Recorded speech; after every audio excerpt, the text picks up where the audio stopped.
talking about? We just start from the aircraft. Oh, are we fucking recording? Oh, yeah. Just heavy breathing into the mic. Smells like time with the boys. Okay, so Tom Cruise has a classified aircraft that he was flying in Top Gun. Is that what you were saying? So repeat everything you just said. Okay, so starting from the beginning, Lockheed Martin, they build aircraft for the U.S. military, such as like the F-22, F-35, whatever. Okay.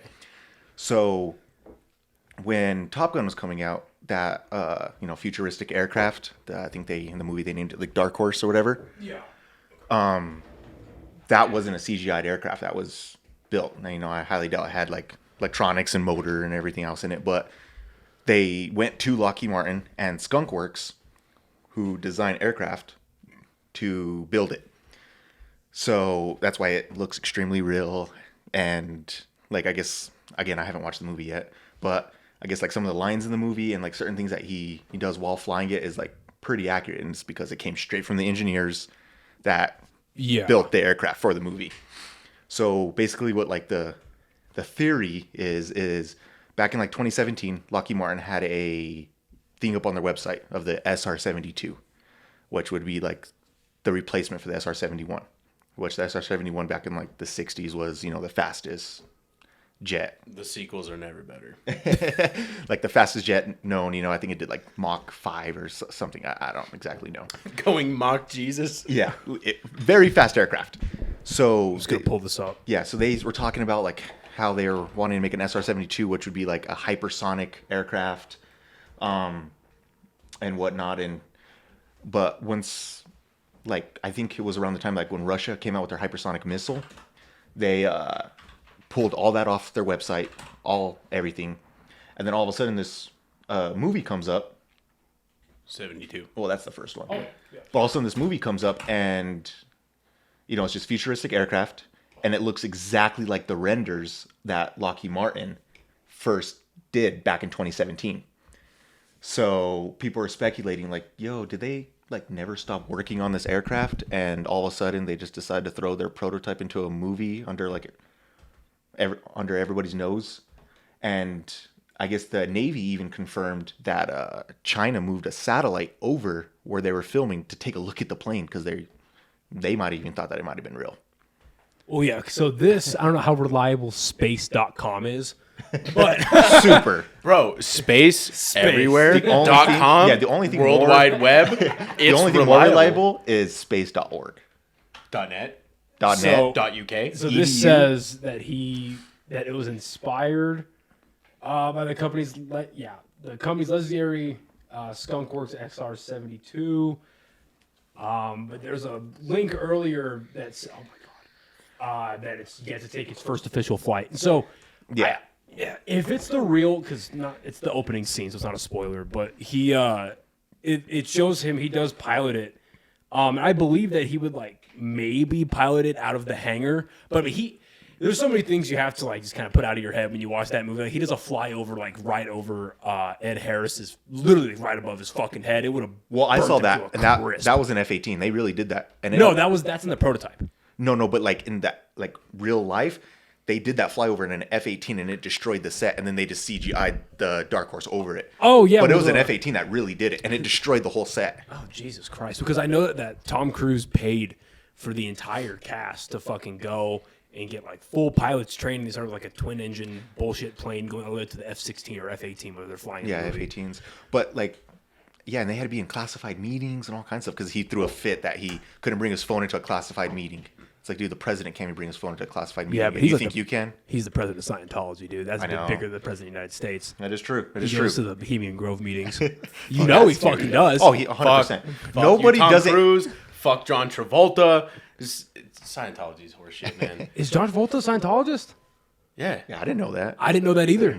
Unless I'm stupid, but I'm pretty sure John Travolta is a part of the Church of Scientology. No shit. Oh no, he is because he was like tell him about the time I gave Gus the fucking. Oh, you have to tell that story. That is one of the. Oh God, you have to tell that story. So, Lockheed Martin and the government might have went and pulled a silly and put a classified prototype plane into a movie for the fun of it. Dude, we're about to get fucking nuked anyway. I give it 18 months. Nah. Yes. Nah. By who? Okay. First of all, By who? tell your Gus story, then I'll tell you what's gonna happen in the next 18 months. Okay. So, Oh, this is so good. Well, first of all, cheers. Thank you Yep. for being here. yes. Yep. Cheers. Thank you very Birthday? much. Yeah, Joey. Yeah. Appreciate you, buddy. You know, I will say he's got to do his own thing, and that's fine. You know, he's got his priorities, and I get that. Yeah, have your priorities in order. No, I don't mean that in a negative way. I don't. I genuinely do not anyways, mean that in a negative Gus way. story, but I Scientology. was kind of looking forward to using four professional mics. So notice that there's a lonely mic over there. Well, we can put it here for extra volume. So this could have been you, Joey. But because you have your priorities in order and you're doing things with your That life. is not what I meant. Shut up. No, I'm talking. Because you have your priorities in order and you're doing things with life, this is going to sit here as a reminder. It's almost like the chair about me. Anyways, We love Joey. I do love you. Damn. Anyway, continue. So your cousin, So, Gus. who's a fucking big brick shithouse, by the way. Yep. ape shit, fuck Jack. Yeah. The podcast is brought to you by one of our brand new sponsors, Bucked Up Nutrition. Look, it's no secret that I love going to the gym. Fitness and nutrition is a huge part of my life. And Bucked Up has partnered up with the podcast, help support it. I cannot be more excited. This is one of my favorite workouts. It's a high stimulant nootropic. I'm hitting PRs today, so I cannot wait to use this. The Banff Black by Bucked Up Nutrition. They've also got, as you can see, some awesome clothing here.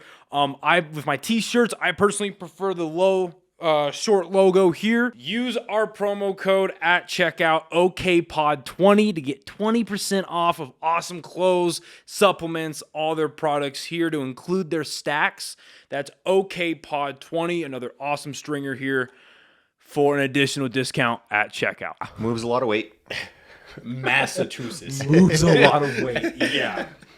Diesel rocket. Anyways, so his wife started selling life insurance.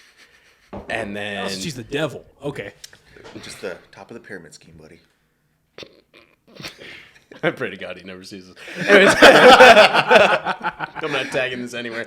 So his I'm going to wife send it straight to him. We're getting phone calls. Just shut up. He's in a different state. What is he going to do? That's fair. Show up. So, Anyway. so his wife started selling life insurance. Whatever. They're living their best life. They're making their money. They're doing their shit, right? And I'm over here minding my own business. Well, one night he's like, hey, my bike is over at this apartment. Like, I need you to come get it. Like, can you help me? And I was like, hey, man, I'm at work, but let me call David and see if he can come go get it. So he's like, yeah, no worries. And then, you know, David, being the solid friend he is, shows up, fucking pulls Number one in through. your hearts. Pulls through, does his business. Well, I guess, like, somewhere on the ride back, like, Gus pitches them, like, almost like a fucking pyramid scheme pitch. In which, like, I've already been pitched this once before, like, years ago by, like, a friend. And it was just verbatim. And I was like, dude, I already know the company you're talking about. I already know exactly. But carry on. So what was talk the your shit. what was the pyramid scheme? It's just life insurance. Like, I haven't invested too much to, like, caring or, like, thinking Basically, about what it is, like, let's say I'm like, no, you need life insurance, okay?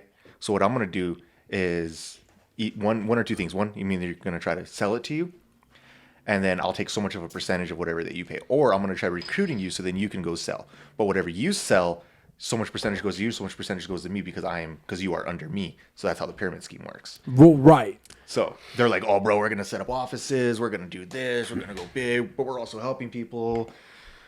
I've heard it before. But anyways, carry on. Carry on what you did after. it. So, Oh, yeah. One more thing. And then they make you get like a list of like 20 people. Yeah. And then they just go call them on your behalf and say, like, let's see, for instance, David said that you would be. And it's like, Yeah. cool. Well, Well, good way to they- ruin 20 relationships. Well, they do that because they want to actually like it's weird. Like pyramid schemes, especially if you're in the bottom half, are a waste of time anyway. Yeah. But they do that so they could like not waste their time on you. Right. So they know you know people. Right. Or at least have names in the back of your head or the contacts in your fucking phone. It's fucked up. So, after David calls me, and I give it some time so they, you know, they settle in, whatever, make sure David's away from the fucking house, just so there's not a lot of shit talking.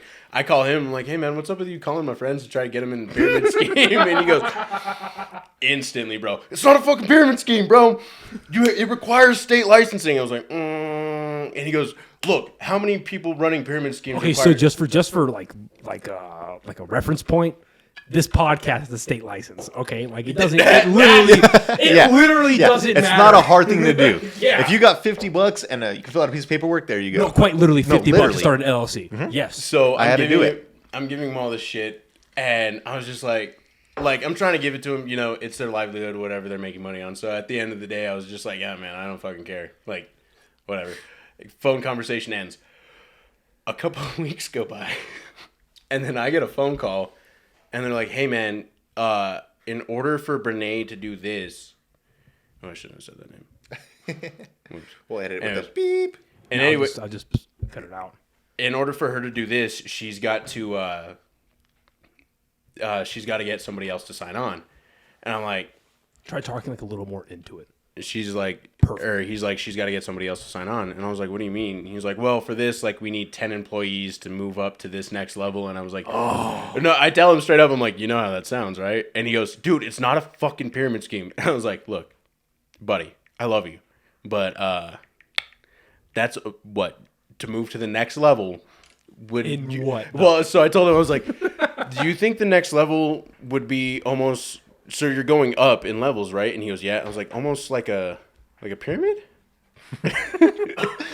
Almost like a triangular I love shape. the episode of The Office where Michael is trying to get them into the pyramid scheme because he's got a lot of debt, and Jim just walks up behind him and draws the fucking triangle. Yeah, walks away. And so we're like, I'm talking shit, and I was like, all right. He goes, dude, it's at no risk to you. Like, we're not going to take any money from you. We're not going to do this. We're not going to do that. Blah, blah, blah. But you have to pay for the training modules first. risk. Well, and I was like, if you promise, because you're family, that it's no risk to me, I'll let you put my name down. Because if anybody calls me, I'm just going to be like, go fuck yourself. And just keep doing that game. So I was like, all right, let's see. So they're like, all right, email. Give him an email. Name, date of birth. And I was like, there you go. And they're like, address. And I was like, 5100 Indian School, Northeast. And they're like, you moved? And I was like, yeah. And they're like, is it an apartment or a house? So I was like, it's a house. It's a big building. And they're like, what took you that time? Well, 5100 Indian School is the address for the Church of Scientology in New Mexico.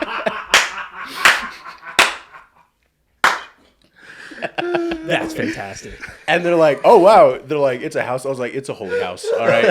This is a house of God. All right. You respect the rules while you're here. I didn't know we had a Church of Scientology in Albuquerque. I didn't know either. I Googled it and it shows up. But yeah, so they Asking for your social and stuff too. yeah, You're then like, they "All asked right." for my social, and that's where I cut it off because I was like, no, I'm not giving you that shit. Yeah. Here.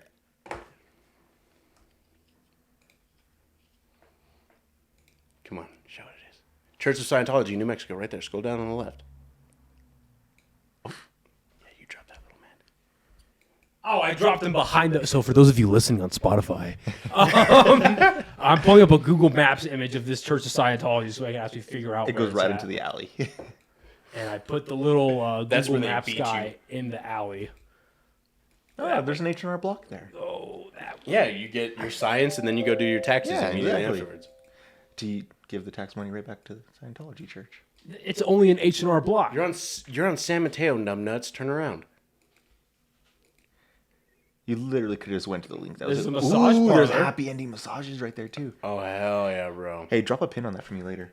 Where's the Scientology? Is that it? You're on San Mateo, numbnuts. I told you to turn around. Back up. Go to the left. The lid. The lid. The lid. The street. There no, it is. The street. Oh shit! It's a whack at. Man, It's the a tithings whack-ass have not building. been great. No shit. Church of Scientology. Oh Tom my Cruise God. did not bring. Yo, his we money should there. just call them as we're on the podcast and ask if their Lord and Savior is. No, Tom I want to Cruise. see. I want to see the propaganda video. Oh God, please be sound. Deep down, you know. You're not defeated. Yo, what the Yeah, fuck? for those of you on Spotify, we are watching the Church You're of not Scientology's weak. propaganda video. Extremely diverse video. You're not too old or too young or too small.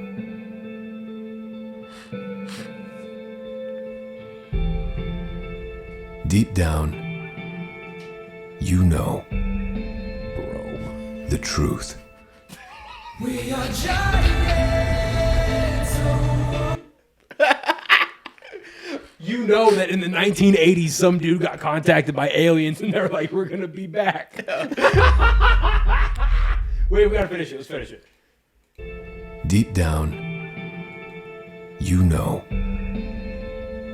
the truth. We are giants. This is worse than the Magic Dragon. That you are a giant, tied down with string. And at any moment, you can rise. Yeah, reversing gravity. Literally.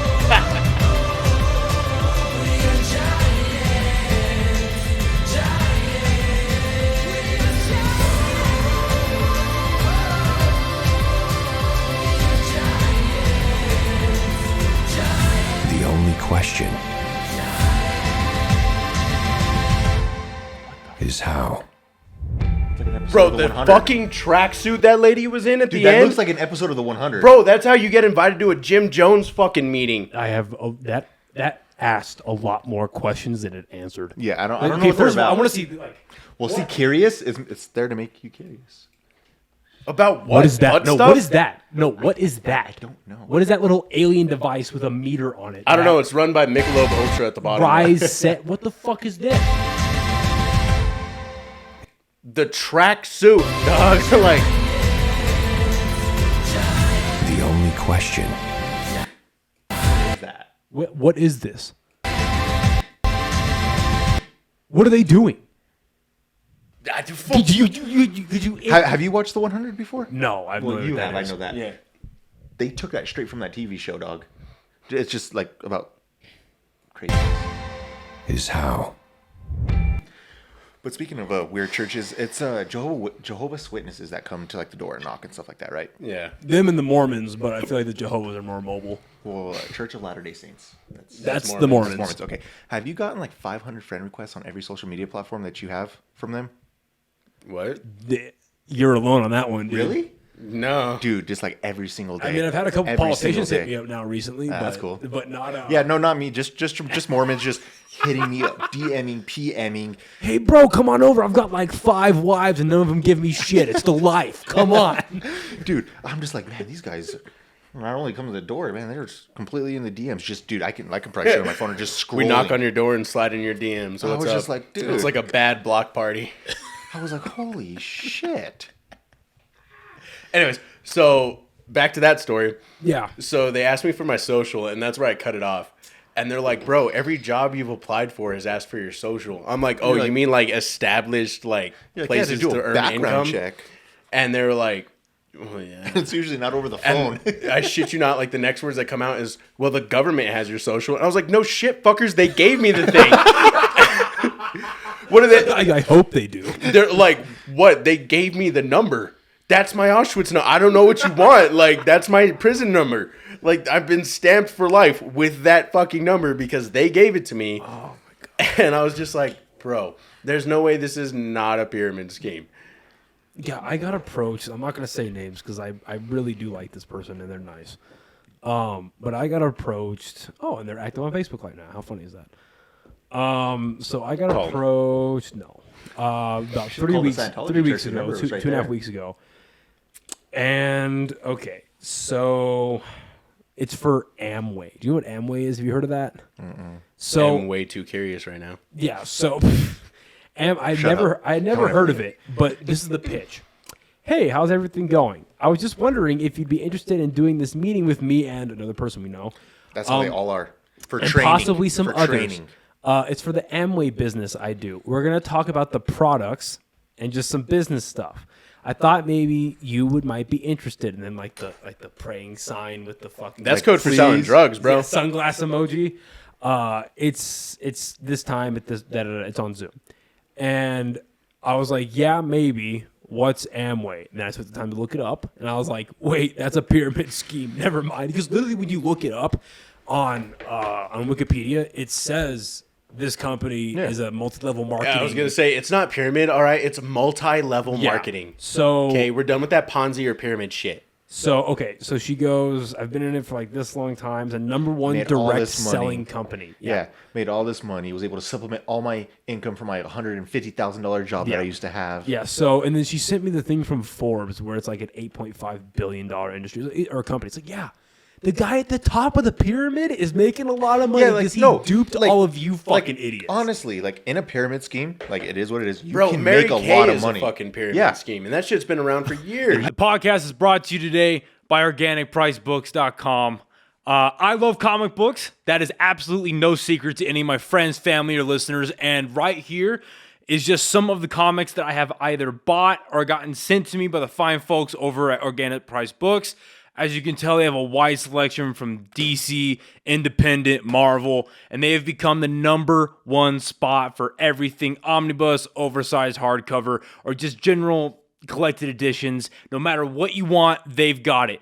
Go to their website and at checkout, use our promo code, just my name, Noah, Noah, to get additional discounts on top of what they already offer, which ranges anywhere from 30 to 50% off. OrganicPriceBooks.com, use my promo code, Noah, Noah, and start reading comics today. You can make a lot of money. You truly can if you're willing to play ball, but fucking hell. I saw a post where it was like NFTs. One of these. Or NFTs is a pyramid scheme for bros. Or it's Mary Kay for bros. It's Mary Kay for... Where'd it go? And then, let's see. In a pyramid scheme, this was her rebuttal. In a pyramid scheme, only the top people make money. But with Amway, literally the effort you put in is what you get out. I could make more money than my mentor, and nothing would stop me from making more money. That sounds like she has a bowl cut and a tracksuit waiting around going... Sounds like she was in that video. Yeah. So, I don't know. Because it wasn't a pyramid scheme when I was working with that one, like, direct marketing company, right? Where I was because it wasn't multi-level. It was just direct. Yeah, it was single level. Well, no, it wasn't a pyramid scheme. I know just coming at your nuts. But no, because it was... We weren't building... It was a lie. No, it was a straight up fucking lie. Because what the company was... And I'm sorry, but you were so excited about that job at I first. was, bro. And you told me about that, and I was like... Oh, no, I was fucking psyched. And you know, it's funny. I remember one time... Me, you, Dom, maybe Joey was there. You had a job interview at like Sam's Club. It was like a company at Sam's Club. Yeah, bro. I remember. So me, Dom, and I think Joey was there. We go into Sam's Club because Dom's grandma had a Sam's card. That's the only way we were able to get in. So we get in, and his parents are like, "Oh, I'm gonna go over there. Don't fuck this up for me." I'm like, "Yeah, dude, no, yeah, go ahead." Yeah, I'm an arrogant little 17-year-old. So he walks over to interview. Now he's interviewing with this person at the booth. Yeah, that was red flag number one. Yeah, red flag number one. Immediately, like my like, head y'all don't got no left offices in this? And so we fuck off and we're like looking at whatever we're looking at, right? And God, he wasn't standing with the person for like 10 minutes, bro. And we get a text like, "Hey, I'm done." I'm like, "Oh man, he was so good. He already got the job." Yeah, right? So, He wowed him. yeah, so we walk over. This guy's defeated, man. And we walk out. He's like, "Yeah, it's a pyramid scheme. They were trying to get me, but I can't. Nope. I'm still with my parents. They can't do it. Can't do it." But no, the company that I was working at, and it's scary, honestly, how big of a. I'm gonna turn myself down. My fucking headphones are loud. Holy shit. Bro, when I was 16, I almost got caught in another one. Somebody was like, "Yeah, it's like a real quick, like at-home fucking gig. You're just making like sales and stuff." And I was like, "Well, what kind of sales?" They pitched like the whole like 1950s door-to-door salesman shit. Fuck that. Gonna go sell vacuums or what? It was knives, bro. Oh, this is good. And at first I was like, who the fuck still buys knives door-to-door? Have you ever seen the movie Big Fish? No. Basically, like... No, I know what you're talking about. Yeah, it's with Ewan McGregor. But there's like, oh, my daddy was a door-to-door salesman. He was always gone and shit. And that was my first thought, was like, yeah, goodbye fucking family. Like, white picket fence while I'm gone in the Coupe de Ville, like, selling shit. The briefcase in the back. Mm-hmm. My son's bicycle fucking on the trunk. I don't know. And so then they got me, like, in because they were like, well, we're going to have, like, they called it, like, the interview. And I'm in a room with fucking 10 other kids my age, And you told me about this. one grown ass man in the back, and they're like, "Yeah, so we sell these knives, blah blah blah," like some real QVC shit. I forgot you've had some trippy jobs. I didn't work there. No, but like, And they're like, yeah, and they dropped this giant binder, and they're like, the only way that you start working, like, is we give you all the setup and everything, but you have to buy this $600 binder filled with everything that we do, and we give you the knives. And I was like, hey, it sounds like I'm buying the knives, but you're writing it off as the binder. As a binder. And they're like, no, that's not it. And they're like, look at our scissors. They can cut a penny in the shape of a goose. bro, it'd be easier to Or sell a cocaine. swan. And they cut it, and I was like, I'm not stupid. This is bullshit. And one of the dudes... It'll be much easier, and you make more money just to sell cocaine like that. Yeah, one of the dudes is straight up like looking in the back, and he's like, I was like, do not fucking buy into this, bro. And I get out, and because I was like 15, 16, and my grandma had to drive me to that because I didn't have a car yet or some shit, or my car was broken. That's probably more feasible. Yeah, that car was broken. Broken a lot. So she drives me to that, and I walk back out, and she's like, so how'd it go? And I was like, it's a goddamn pyramid scheme again, bro. Like, how many times? Because you look for jobs on Craigslist. No, bro, like, because I was a dumbass little kid, and people walk up to me like, I got a money-making opportunity, and I'm like, you got money? Bro, I need that. Shit, bro, I need Legos. Well, no, and it's so that shit's scary because they have they're like the fucking Catholic Church, dude. They target kids. It's very sad. It's very sad. Before I get into dude, I swear these fucking I need to get used to this new mic. They're not as powerful as those, so I have to like have me at a higher level. I need to get used to it. Anyway, so what was scary about the company I worked for is just like the multi-level marketing stuff. The really only similarity they had was like how deep it went. Because so the company I worked for, they Like the lizard people at the Denver airport? Yeah, pretty much. Oh yeah, pretty much. And what it was is they marketed themselves as a direct marketing company. And what they do is like on behalf of nonprofit organizations, they fundraise. So it's like, okay, that seems genuine enough at like a surface level, right? And so We're for the kids. no, literally. Okay, so what's fucked up It's like about that Key and Peele episode where it's like, please, $5 to Yeah, no, seriously. to 100%. sponsor an African child. Quick, get him out of the van. 1, 2, 3, 4, 5. Not you. Fuck you. No, that's literally what it was. And so, and like, what's fucked up is the company I worked for here, the nonprofit, which is like a legitimate nonprofit. Like, it's a legitimate nonprofit organization that was founded by this kid's dad and like family members and like family friends because the kid had committed suicide. So it's a legitimate company, Yeah. right? The one that they partnered with, it's for like childhood suicide prevention, right? So what this company It's a good does cause. is it's a good cause, good right? cause. And that's what they sold me on. I was like, all right, sure. We're raising money for this, and I get a Yeah, cut. child suicide's bad. Well, because I get it, because you have to give the middleman. If you're using a middleman, you have to give him a cut. That makes sense to me. Okay, but what it was is you fucking go in and they give you you're at an entry level and you get promoted based upon like whether it's you learn different things about the company or you raise a certain amount of money or you do this, that, and the other stuff, right? There's the whole checklist of like what you do. And yeah, I'm not going to lie. I bought into it super fast. And I was like, okay, well, I can't find a job right now. I'm knuckle deep in a pandemic and I don't want to go back to my warehouse job. So I was like, okay, I'm just going to find a job. And so I was like, okay, well, these people, like, you get paid a percentage of however much money you fundraise, right? You get 33% of what you fundraise. So it's like, okay, well, if I want to make $100 a day, I need to make at least $300 or raise $300, which is possible depending on where you go. But dude, I'm not gonna lie. One time they sent me to the gas station. It's a half a gas station, half a McDonald's off of Central Wyoming, bro. Oh, buddy, you ain't getting shit. No, okay, so I went there the day Like, they're after. going to rob you. No, yeah, they had first sent a team out there, and they watched this 3-person team watch someone get stabbed, raped, and then, it was ridiculous. And then the owner of the company's like, oh, no, yeah, that's a good fundraising spot. We're going to keep going. Buddy, we live there. I told her about it. I was like, yeah, they're sending me there tomorrow. She's like, the hell you are? So anyway, here's what's screwed up about it, right? So they Did they have okay from like these like stores that they would sit in front? Yeah. You have to and that's how they market themselves. It's like, so like if I'm the head of the company and you're the McDonald's manager or whatever, or you're the Starbucks or the Satellite Coffee. They're like, if you don't let us do this, that means you like childhood suicide. No, pretty much. No, seriously. That is no. Dude, that's funny. So you're saying you're pro child suicide? No, that's funny, but I heard the owner of the company pitch Use those words. I'm not even kidding. So what they would do is they put you out, and each person at the table gets 33%. So it's not bad if you've got a single person out there fundraising, Yeah, right? if you got to take it all home. Right. But no, it's not even like, I'm not even talking about like the money you make personally. Let's talk about like why you're there in theory. You're there to raise money for this cause, right? So how much money is actually going to the foundation? That's what I'm wondering. So like, would they pay you a base plus that 33%? No. There is no base pay. It is only it's only the salary, the commission.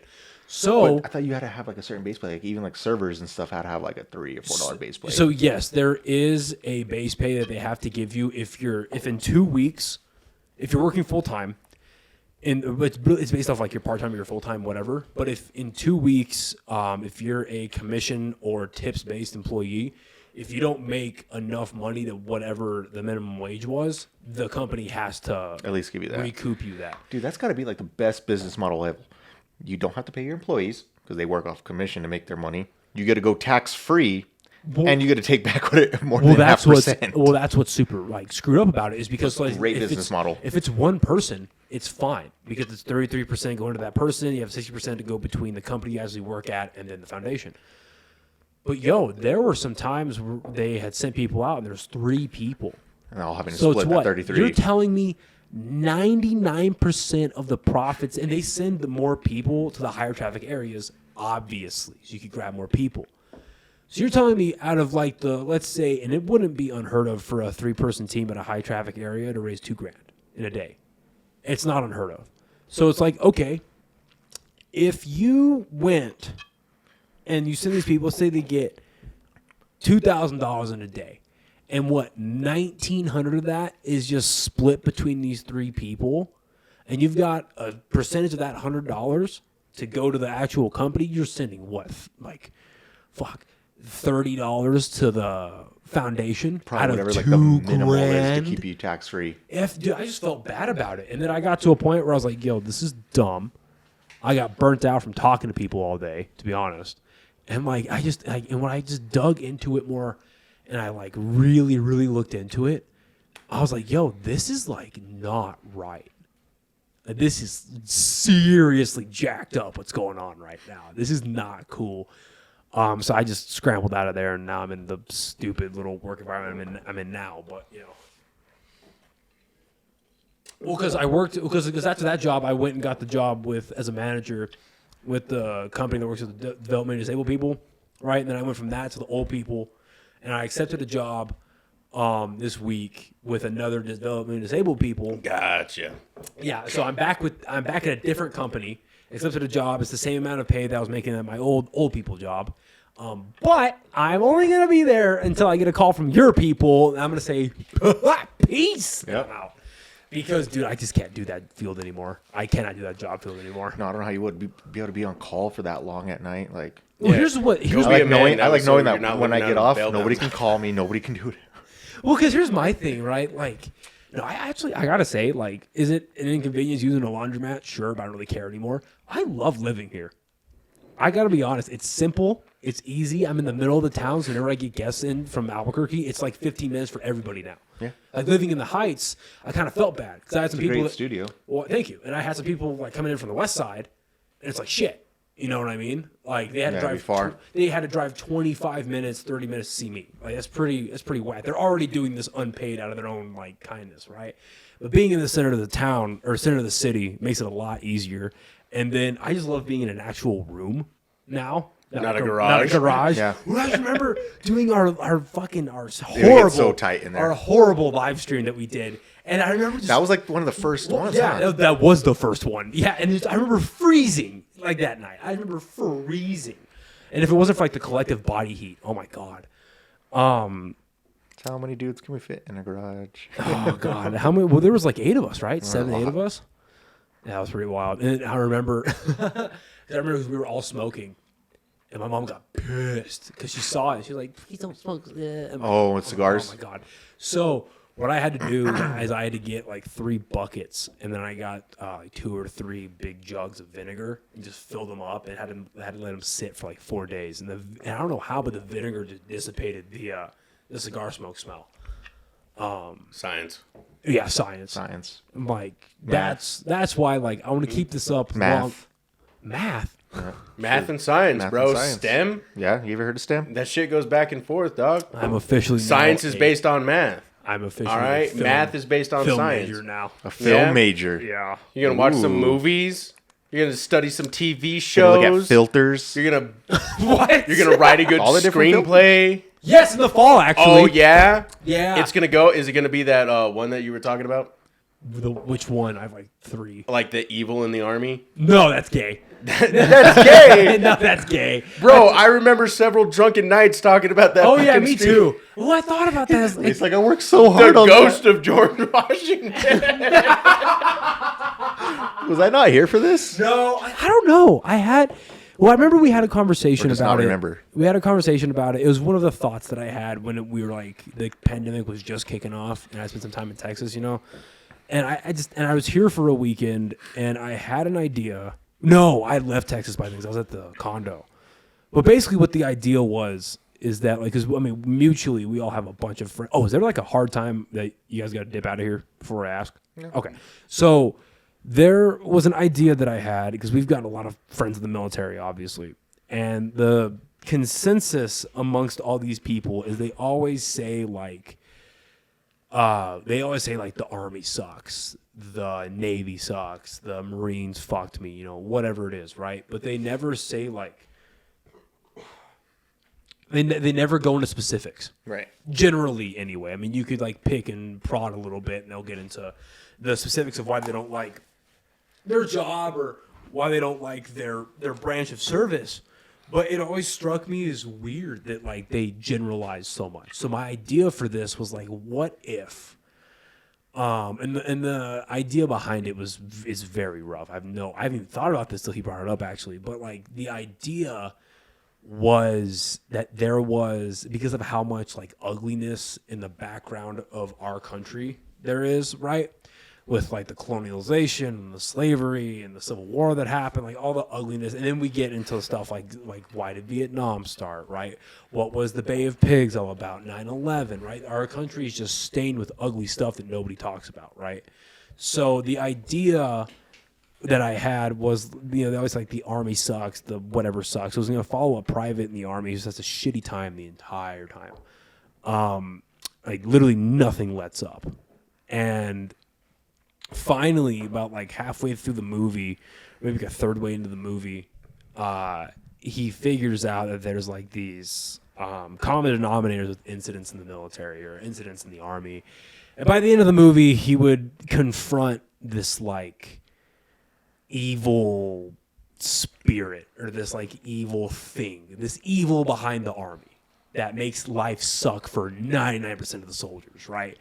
And because he was just in that branch, that's who he confronted. And there's just this evil that's behind the military, and that's what makes life suck for everybody. And that's why people get out with like PTSD or schizophrenia or paranoia. They get out with prescription drug addictions, and that's why they they fucking, men and women in the military, that's why they like beat their spouses, beat their kids, you know, that's why they're suicidal. It's all because of this evil, right? This evil behind the military. And I actually hadn't thought about that in a while. One idea I had for a screenplay was, and sadly, just because of the way this country's going with mass shootings, this is never going to not be a relevant topic. But I had an idea where you basically tell the story like leading up to Columbine, but throughout the movie, like 90% of the movie, you don't name Columbine. At the end of the day, it's the way I wanted to frame the story is like and me and her were actually talking about this today because she had brought it up briefly. There's the 2 kids, right? That would eventually go on to, commit the mass shooting. And then you had another kid, and I forget the kid's name, but he was friends with Dylan, I think. Because I remember, like, I got super into this idea, and I watched, like, a bunch of interviews and a bunch of documentaries and a bunch of, like, anything I could find on YouTube, I watched it.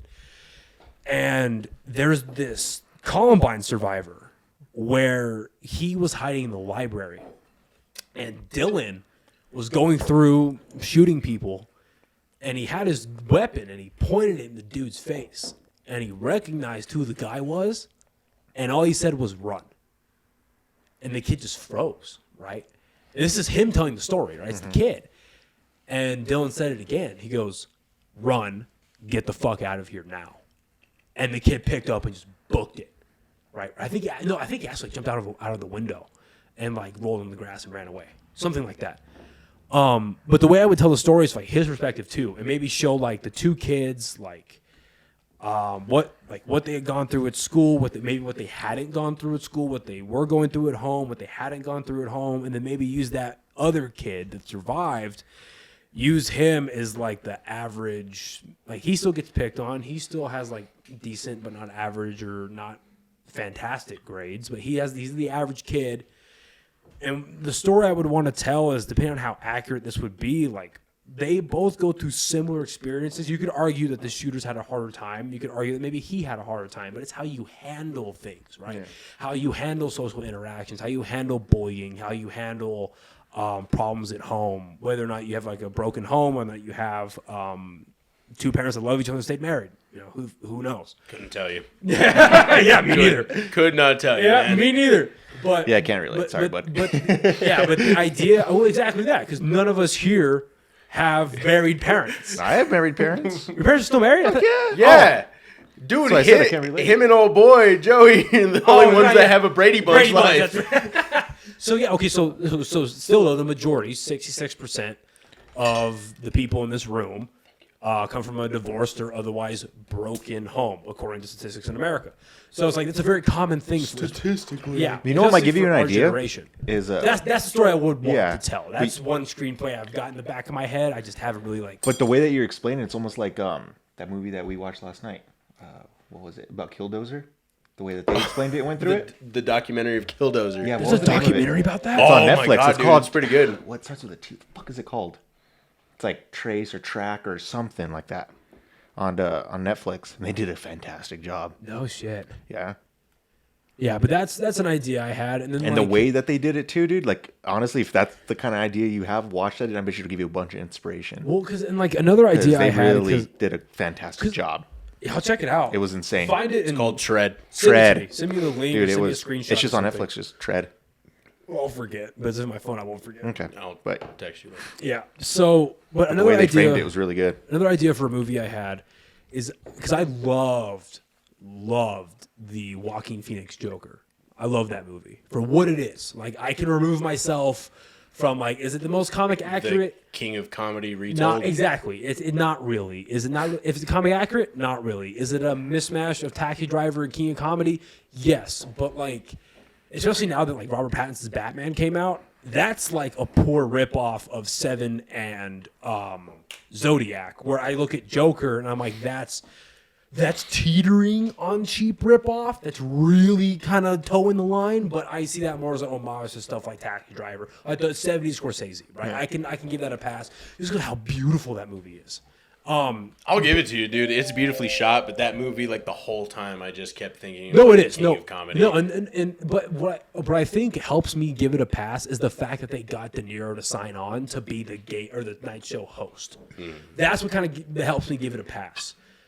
You know what I mean? Like, I can kind of give a little leeway there. Where it's almost not like that it's a cheap ripoff, but it's De Niro himself saying, like, yeah. This is cool. Yeah. Exactly. Well, then, like, okay, I wouldn't say it's extremely well written, but there's moments in that movie where they pay a lot of respect to, like, the DC lore. Like, what really that made me chuckle in the theater was when Arthur goes to the Wayne estate, and you see Bruce Wayne as a kid, and he's playing on the playset, and he spins down the pole like Adam West does in the series. That kind of made me like, that's cool. That's cool. That's a cool little wink. That made you LOL. Yes, it did. Good. But now I know where that came from. But now that they're doing a sequel, it kind of makes me sad. They're fucking Yeah, what? I didn't know that. You didn't know that? No. Oh, a sequel got confirmed yesterday. So there was a rumor about it. There was a rumor that they're doing a sequel. There's a rumor about it. And like a year ago, Todd Phillips was asked. They killed and the he Snyderverse, said, but they're going to do that. I know, right? They were like, Makes sense. well, Todd Phillips was like, no, I'm not going to do it. I have no plans to do it. And then Joaquin was asked, and he said, no, we're not doing one unless it makes thematic sense. And the thing is like, I trust Joaquin a lot more than Todd Phillips because Todd Phillips directed all 3 Hangover movies. You know what I mean? He's not shy. Yeah, so he's made quality fucking films. Oh, Like, yeah. He makes quality sequels. Are you fucking kidding me? Hangover 2 and 3 were pretty good. You can't be serious. Yeah. I agree. You can't be serious. Bro, Those movies are horrible. there's a reason they call it Bangkok, sweetie. Yes. This is fucking We they were came at pretty. the same time. I spum in you spum on floor. Bro, it's such a good fucking, like, those movies are good for what they fucking are. I could not finish the third one. Just a drunken comedy. Okay, so here's the thing. Here's the thing why I don't like Hangover 2 or Hangover 3. From what I saw of Hangover 3. Here's why. Because when you take those 2 movies, and I'll finish my point about Joker, but like when you take the 2 sequels and you compare it to the first Hangover, if you were just to put the first Hangover movie on, but you muted it, it's still a well-shot, well-made movie. But it just happens to be hilarious, right? It happens to have extremely good writing, extremely great actors, and a great cameo from Mike Tyson. Like, it's just an amazing movie inside and out. There's pretty much nothing wrong with the first Hangover. But then you look at the second one, and it's almost like a cheap ripoff. It's like, okay, they do the same thing again. They got hungover. They don't remember what happened. Oh, my God, he's got a face tattoo. Blah, blah, blah. Okay, fine. All right. Yeah, and a monkey Okay. playing with a monk's boner. And then I could not finish the third one. I don't even remember how the third one began, to be honest. I couldn't do it. You still just didn't find a monkey playing with a monk's boner funny? That's a water bottle? No, here's why. Okay, so that's humor from like American Pie. And that's completely fine if that's what you're doing. But the first Hangover was like kind of like What about the monkey with Mr. Chow's penis? higher brow comedy was the first Hangover, and the second and the third were like, Higher brow They were. comedy? Yeah, but the There's first one- Skittles in there! the first one was like well-written comedy. Extremely well-written comedy. It's all lowbrow shit. No, it it's is. not. It is. I disagree. It's a- Dude, 100% okay, is. so all of these movies are made, like, the reason they're so fucking good is because of Alan. Like, Alan makes these goddamn movies. Yes. Bradley Cooper No. broke his back carrying the first 2. With like, look, Zach Galifianakis is funny. and Putting he's- roofies in mushrooms? yeah, he's fun to watch. Or and he's fun to not look mushrooms, at, marshmallows? but Bradley Cooper broke his back carrying those movies, especially the second one. Why? Because he's hot? You got a little boner over Because he's a that? good actor. Yeah. And Ed Helms slept walk through the second one. He was there for a paycheck. Yeah, but nobody expected any. Have you seen Grand Rapids? No, I haven't seen that movie. Or Cedar Rapids? Cedar And Rapids. I know what you're talking about. It's Grand Rapids. Oh, okay. I heard it was terrible. I heard So it was terrible. it's really bad. And then he My just- favorite scene though in that is just watching John C. Reilly with the fucking trash can like lid on his head, and he has it open. He's just sitting there with like a gin and tonic in hand. He's just in the pool like, But just anyway, staring off into the distance. so my point with this is like I trust Joaquin Phoenix more than I do Todd Phillips, and so I'll pull it up for you guys. Also I'll pull it up on the internet. So on the interwebs. Yeah, you sound like an old ass man just now. I'll use On the world, internet. no, the World Wide Web. The World Wide Web. In case you didn't know, that's what the Okay, so WWW here Is was that a the giant spider web? yeah. So here is Worldwide? the Instagram post. It's called Joker Folly Adieu. And so what that roughly translates to is the folly of two, and it's a psychology term I learned yesterday. And what the term means, it's when two people who are not related by like family, like blood, but like us, like let's say me and David, right? If you and I both had the same level of schizophrenia, a psychologist would describe us as folly adieu. We both have the same mental disorder at the same level. So it's assumed at this point that they're going to bring in Harley Quinn, and the lady that they're looking at reportedly right now is Lady Gaga. To play Harley Quinn. For Holly. For Harley Quinn. And dude, I can just see it, but I at the don't same want time- it. I Bro, don't. if there's not a meat suit in that shit, I don't fucking want no part of It's that just, shit. it's just Harley wearing all her old suits I from want- the 2000s. I want like her hyenas and a meat suit. Like I want that shit. Dude, I don't want any of this. It's Now just, I want it. I don't want Now it. I want it. No. Shut up. You want it because I don't. Yeah, exactly. You want it just so you can just see absolute trash and then laugh at it. Yeah, I want to see absolute trash, then turn to you and be like, huh, DC sucks. No, I feel like personally attacked whenever WB fails now. Like, no, actually going forward. Going forward. Because Why? no, Because this, we immediately text you like, hey, buddy, well, because they this new failed guy, again. No, the new guy that they hired, David Zaslav, the guy who runs everything now after the buyout, he's like, in the first week and a half of him showing up, he canceled every CW show. Completely canceled it. He canceled like 3 movie projects they had coming up. They've completely axed every Superman project that they wanted to do so that they could turn around. Well, the rumor is that they want to focus on Henry Cavill and bring him back and do a Man of Steel 2 and hopefully bring Snyder and all his crew back. But like, Would Snyder actually do it though? I think so. Really? I think so. Yeah, I think so. If they were to get him back, offer him enough money, and say we're not going to fuck with your vision, Yeah, give him like the full reign. finish what you want to do. I think, and dude, HBO Max is I preach this to the high heavens almost every time it comes up, but like HBO Max is the perfect place to do it. It's a streaming service, so obviously you can make a 4-hour movie. You can make it as R-rated as you need it to, and it's not like that was That hot. was- Let me smell your fucking shirt after that, bro. I projected. Let me get a big old. dude, I felt so bad. I did a podcast on, I think 2 days ago, yesterday maybe. It was on Tuesday, so yesterday. And my allergies were fucking killing me. So like 30 minutes in, I'm just like, we're talking, but yeah, I did it. I just go back in. I'm doing lines every time. So I feel bad for the people on Spotify. I think I'm just doing blow the whole. I'm like, Like, yeah, bro, it must be a really good story. but no, I think HBO Max is the perfect place to do it because it's not like Justice League was egregious with the R rating. It was just a little more bloody than normal, just like the BVS like director's cut. Right? It wasn't Watchmen. It wasn't Dawn of the Dead. It wasn't anything crazy. Hey, Lois, why are you throwing up in the morning? Superman's X-ray vision. Oh, you're pregnant. See, that's what I want to see. Well, especially if Disney can get away with You want like, to see the pregnant new Lois Lane? Doctor Strange Yes. movie. Or like Superman annihilate that uterus. everything, You everything want, about it. You want to see it all? Yes, All of it? Well, Oh, you know but what's when crazy? me and Joey tried to show you those cartoon or those Yeah, comic no. strips, no. Yeah, not that. Batman had condoms coming out of his utility belt, man. Oh, are you So what was- talking about so what's funny Those about like that? that X-ray shit that when we were Joey looking found? for the pinups? Yeah, well, who did that? It was. Oh, I can't remember the fucking artist. What's funny you bring that up because apparently an idea that Snyder had was that Lois was pregnant, but it was Batman's kid. I don't know if they would ever do that because that's like a bit much. See, I would pay for that. But it was get the whole Batman's kid, scene on but, how it Batman happened? v Just- Superman but like, featuring Superman Baby accepted Mama. it anyway. But it doesn't matter because she gets fried by Darkseid and then the nightmare happens. But Spoilers. yeah, But I don't know. Especially with this, I think. Do you think we'll ever see? Well, they've got.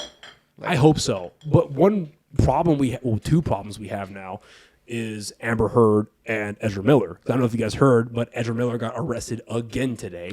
That guy's fucking Wait, crazier than the guy shit. who played Autistic Flash? Yes. Yes. Okay.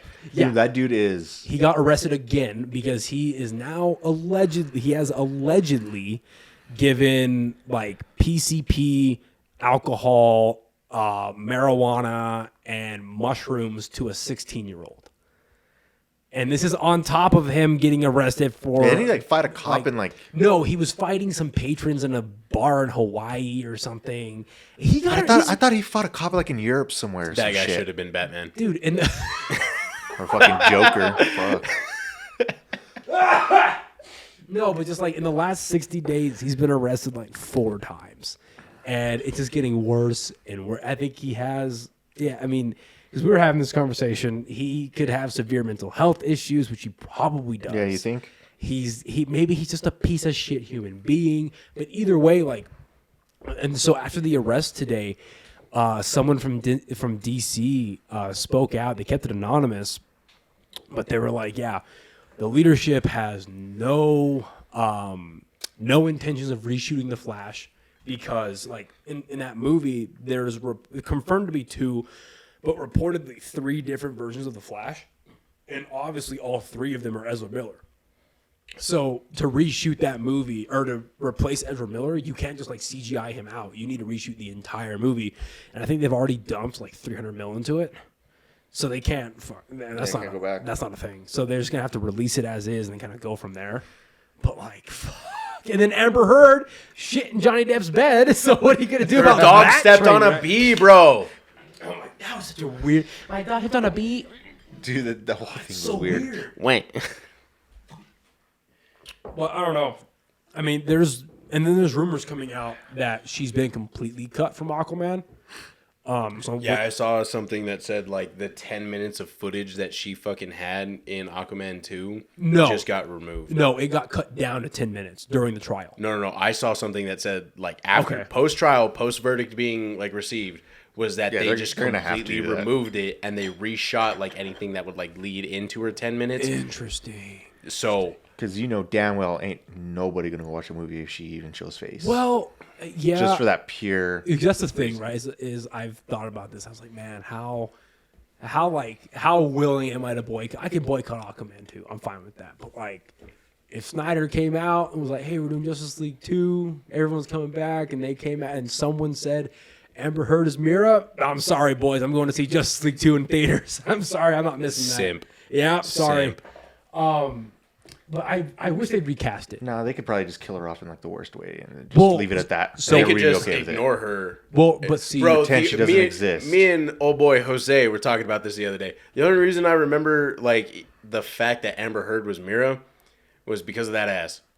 Aside from that, bro, like she is a forgettable character in my well, what's my cool opinion. though is She is. in the Flashpoint animated movie and the comic, there's a fight between Wonder Woman and Mira because Wonder Woman sleeps with Aquaman, and this is like in a different universe, and they fight, and Wonder Woman decapitates her. So I would love to see that. Could you imagine? Gal Gadot decapitating Amber Heard. That'd be sick. Oh, that'd be dope. She'd Shit be the like, bed wow, on this fight. I heard you're in financial trouble. You do this for us. Did you see to that? help? Did you see the official Twitter page for OnlyFans tweeted Amber Heard? Yeah. Did you see that? They're Yeah, like, they're like, now's we're the time. always- the yeah, time is yeah. now. They're like, we're always here. The time is now. Yeah, I don't know. I wish they just get their shit together, man. That being said, Just give it to Snyder. do you That's guys want to watch the Black Adam trailers? I haven't seen it yet. I haven't seen it. Have you seen it? I was waiting till tonight to do that. Let's see. Big old boy rocking some spandex. Yeah, what more could you want? It's gonna be like me rapping saran wrap later. Wait, what? Yeah, you heard that right. Okay. Black Adam. What have your powers ever given to you?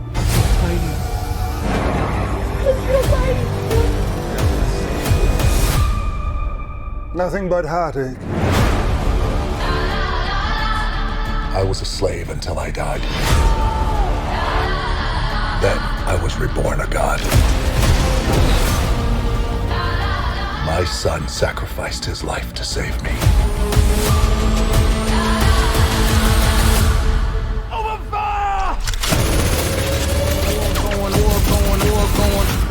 Now, I kneel before no one.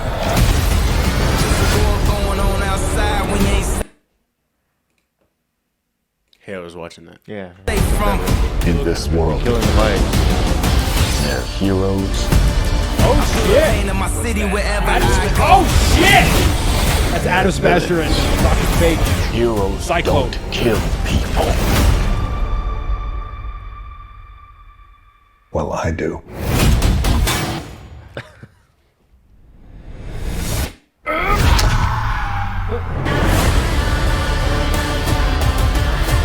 My vision has shown me The future. you have two choices. You can be the destroyer of this world,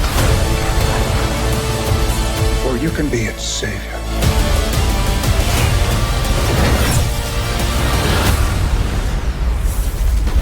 That's up to you. I don't know, bro. It looks like knockoff Superman. No, it does. It does. Kind of just looks like knockoff Superman. Did he just catch a rocket?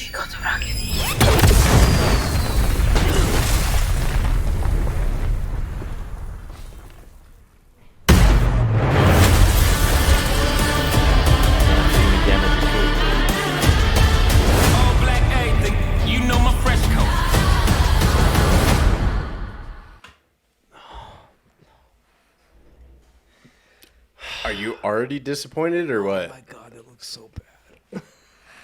Out of all the movies ever made, that's definitely one of them. That's all I have. It's a movie. It's gonna be a movie. It's gonna be a movie. That's gonna be a movie. It's gonna be Fast and Furious 10. No, dude. The only difference is I'm looking forward to that. God. See, that's what's sad. It's like I'm looking forward to a Fast and Furious movie. Oh, so am I. Oh my God, it looks so bad. Like, I just need him to hurry up and finish the movie so I can buy like the DVD set for like $500. I'm sorry. I'm just sad. Like, because like that was the one where I was kind of holding out hope for because like The Rock. I mean, DC they've made horrible decisions in the last decade, but one thing they did right is they made Man of Steel, and then it came out in like 2013ish, and then like 6 months after it came out, they locked down The Rock for Black Adam. That long ago? Yeah, he's been confirmed for this for like almost 10 years. Fuck. Oh, I know.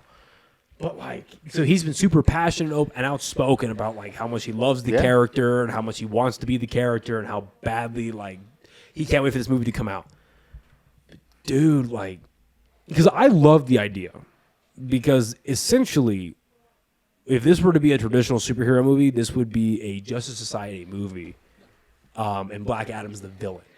But now this is a Justice Society movie told from the perspective of Black Adam, and I love that.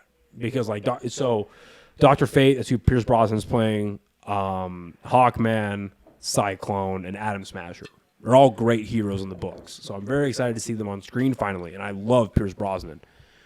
But like, that looks like some of the most generic Looks like Superman adjacent. Marvel crap. I'm more excited for Thor than I am that. And I don't give a fuck about Thor. I'm super I'm excited, excited for Thor Natalie because- Portman? yeah. Natalie motherfucking Portman. The woman I envision God would be if God came down and revealed themselves as a woman. All right. The whole Ariana Grande, God is a woman. That's Natalie Portman. All right. That's why I'm so fucking excited for Thor. All right. So don't even talk shit on that fucking movie. I mean, she did get juicy.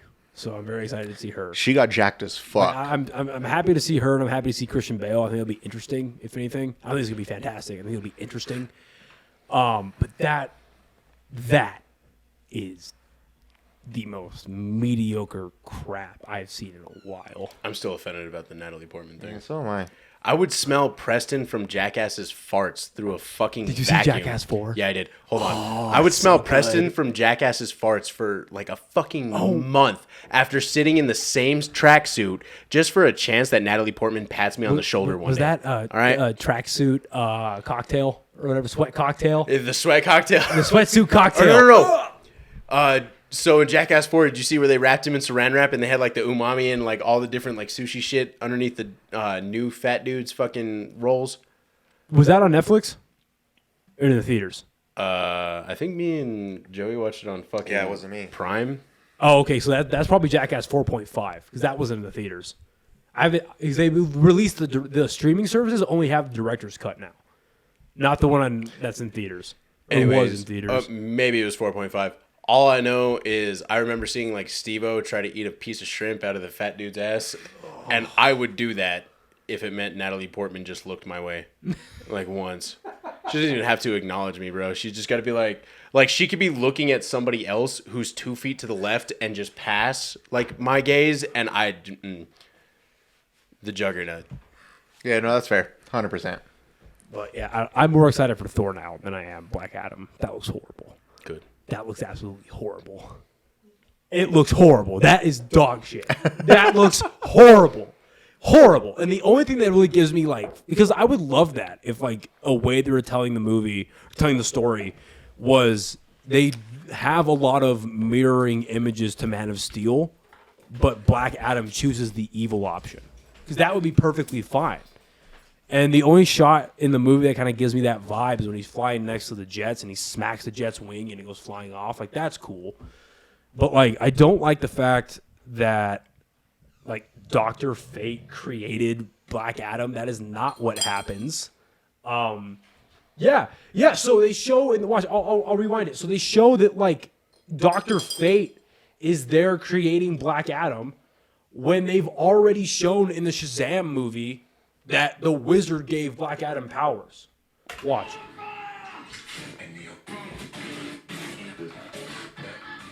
I'm gonna mute that. Let's see. Okay, there it is. So they're gonna give him like the Captain America treatment. Black Adam. What have your powers ever given to you?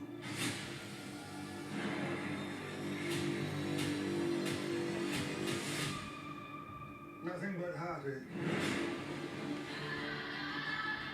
I was a slave until I died. Then I was reborn a god.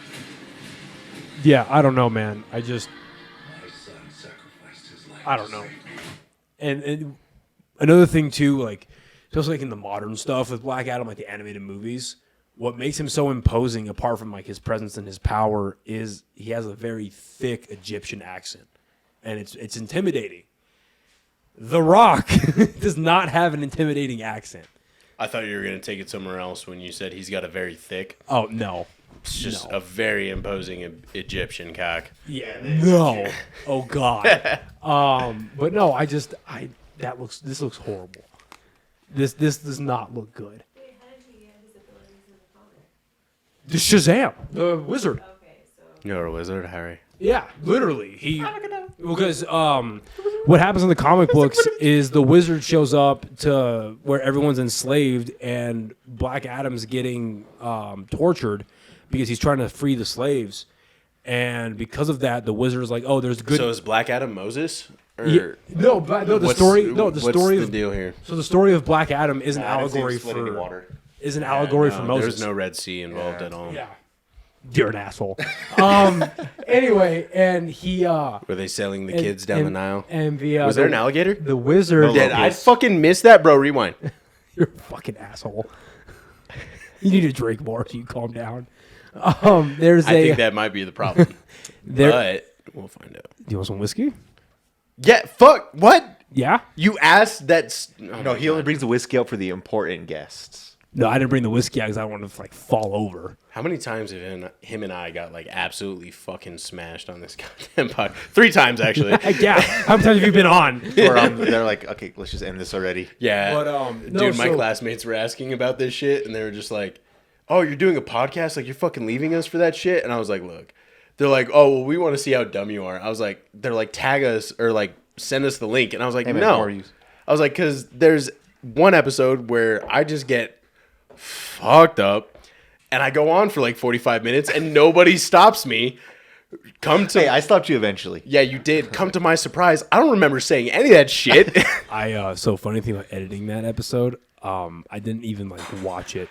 I just saw where the audio spiked up, and I edited around that. I refused to watch that episode. I still won't. No. To this day, I clicked play just so it gets a view. And after that, I'm like, no. Yeah. Because I blacked out at some point. Blacked out. Oh my god. Dude, the only brief memory I have is he's driving me home and I'm like screaming chicken nuggets, playing the same fucking song. Over and over again, and then just like falling over the center console really, really slowly. And then he'd wake back up. And then he'd start doing it again. It's like, oh my god. Ooh, hell yeah. You're the greatest. Please. Oh my god, plastic glasses? This is fucking Big phenomenal. ice cubes? This is gonna be my only glass. Oh, God. But anyway, my point is like, so they're already breaking their own canon. Not even the comic books, but like the movie. In the movie Shazam, he alludes to the fact that he gave Black Adam powers, and in this, Pierce Brosnan gives him powers. I don't know. Either way, this looks bad. Thank you. Just Society looks cool, but anyway, moving on. Let's talk about conspiracies. Cheers. I have something to bring up to you guys. Ooh. Cheers. All right, so. Time to go with the tinfoil hat. So here's the deal. And I say this with like the most respect. Hey, which whiskey was this? Bullet? Okay, cool. Yeah, that's good. 'Cause I can handle that right now. Okay, so I can handle that. dude, Oh, my tolerance, poor little girl liver. my tolerance Wah. is Just so. because you're the one that doesn't have to work tomorrow. I got what? Do you work tomorrow? Well, kind of. I have clinicals. Yeah, but you can do that drunk. No, what? Well, I mean, most of the nurses in Albuquerque do. So anyway, You just gotta fake it till you make it, buddy. That's all. You just money shot all over yourself, bud. Fucking get your act together, my guy. okay, so here's the deal, and I say this with the utmost respect and condolences, and like it's really fucked up what happened to the families of Buffalo, right? I know Because where you're Buffalo, going with this. no, because Buffalo was where it was the supermarket, right? Yeah. Yeah. Okay. So, just because I don't have the time for it, I didn't compile all this information together, but a good friend of mine did, who wants to remain anonymous. But, so, the further you dig into this mass shooting, the weirder it gets. Yeah, the weirder it gets. Oh, we're about to go down this. Yeah, Dude, so, it was weird just watching the video. I mean, it was So, a okay, I was going to say, fucked up have video. you seen the video? Yeah. Okay, you've all seen the video. All right. So, just by watching that video, this dude, the dude that they captured and they arraigned and they brought before a trial in court, was a like skinny, like no composure about him, very much like the type of kid that sits and plays video games all day long. He's 18 years old, no life, and he's not athletic. That's my point, right? He's not very athletic. No. And you look at the type of guy he was. Oh, and he's no military experience. Nope. Right? He's not like in the National Guard even. He hasn't make gone a through a bunch basic of money. training. He hasn't done anything. He's just a regular 18-year-old kid. So when you watch the video, and as morbid as it is for anyone who's made it this far in this episode, I encourage you, if you want to like stack evidence against itself, watch the video where he's killing people. Seriously.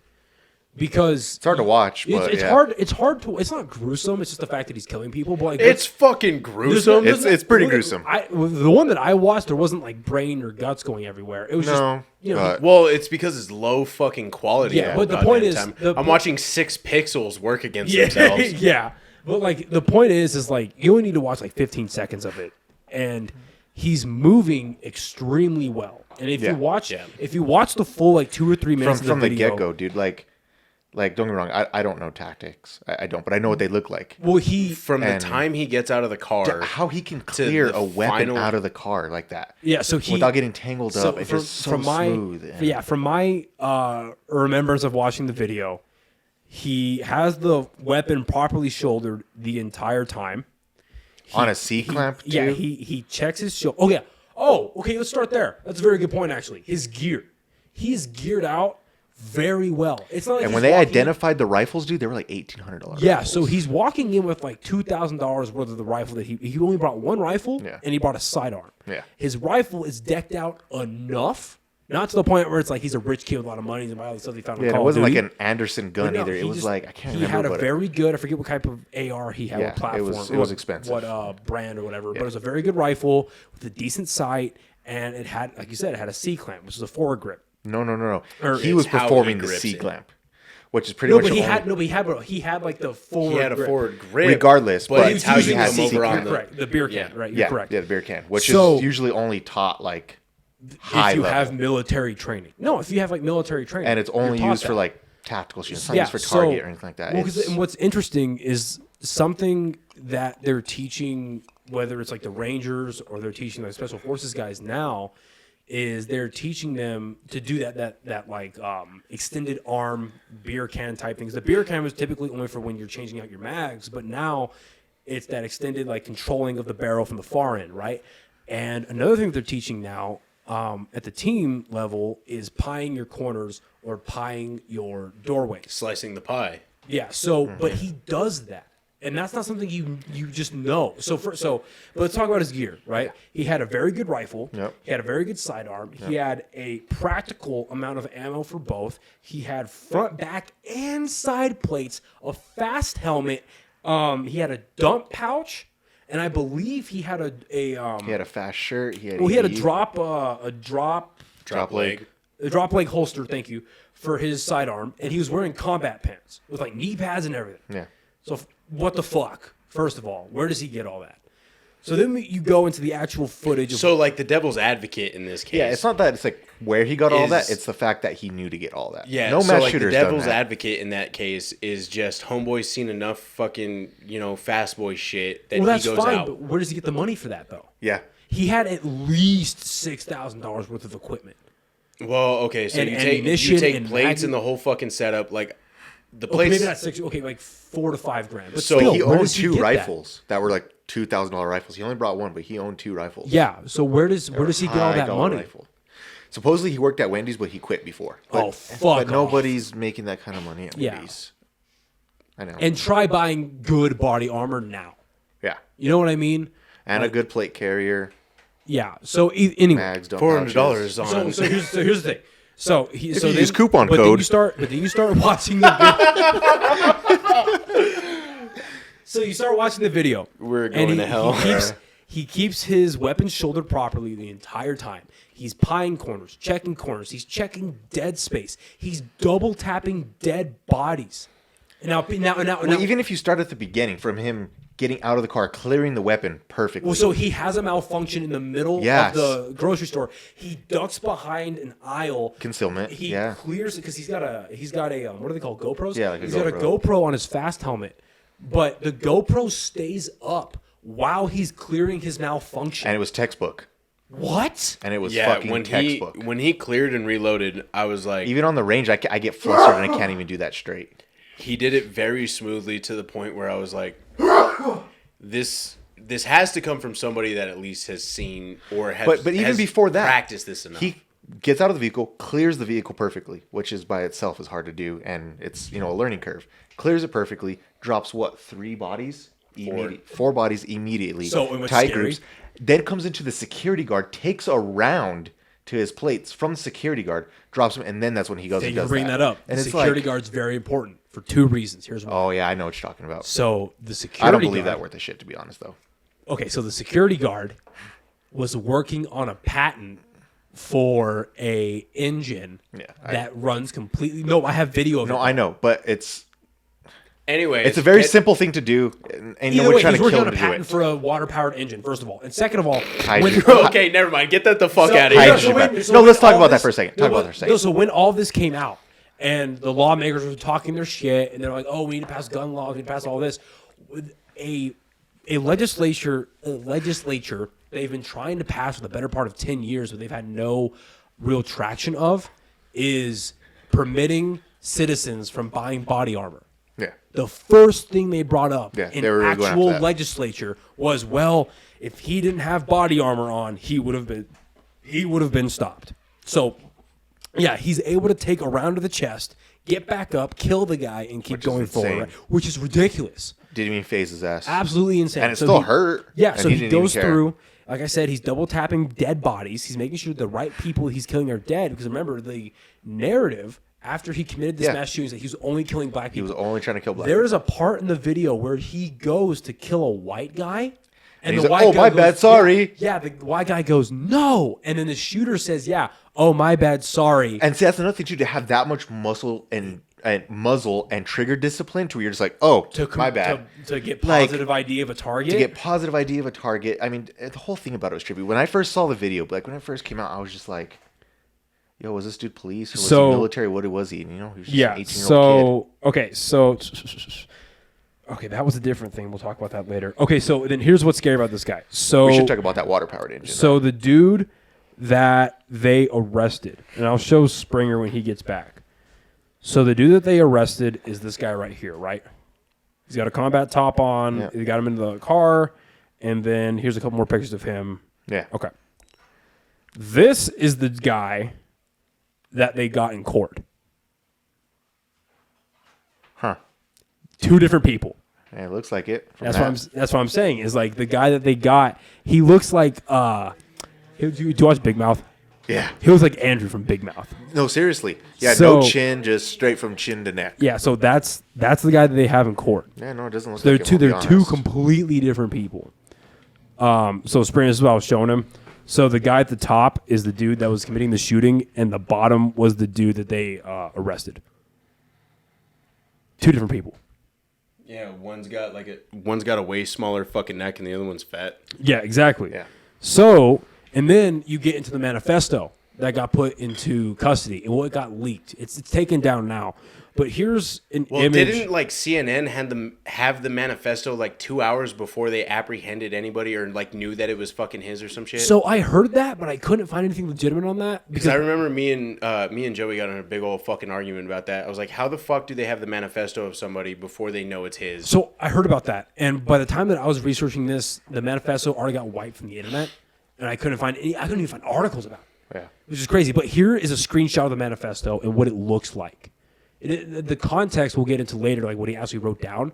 But like, what 18-year-old kid can format something like that? It looks like something a college professor would put together as a report. Yeah. First of all, He's like a really smart 18-year-old. and then so Use a template on. And so here's an excerpt. Here's an excerpt from the what's it called? From the manifesto, and it's like the FBI or the CIA agent that put this together did a horrible job because it's the exact verbiage that they used in the legislation to get rid of the semi-automatic weapons. So, and he's naming like the specific thing that he's using. So this is from the manifesto. Yeah, and who comes out and just says it like, oh yeah, Th- I got this is- radicalized So by. this is my Bushmaster XM15. That's what it was. That's right. I used a rifle. dreaded military-grade assault rifle 15 as my main firearm for this attack.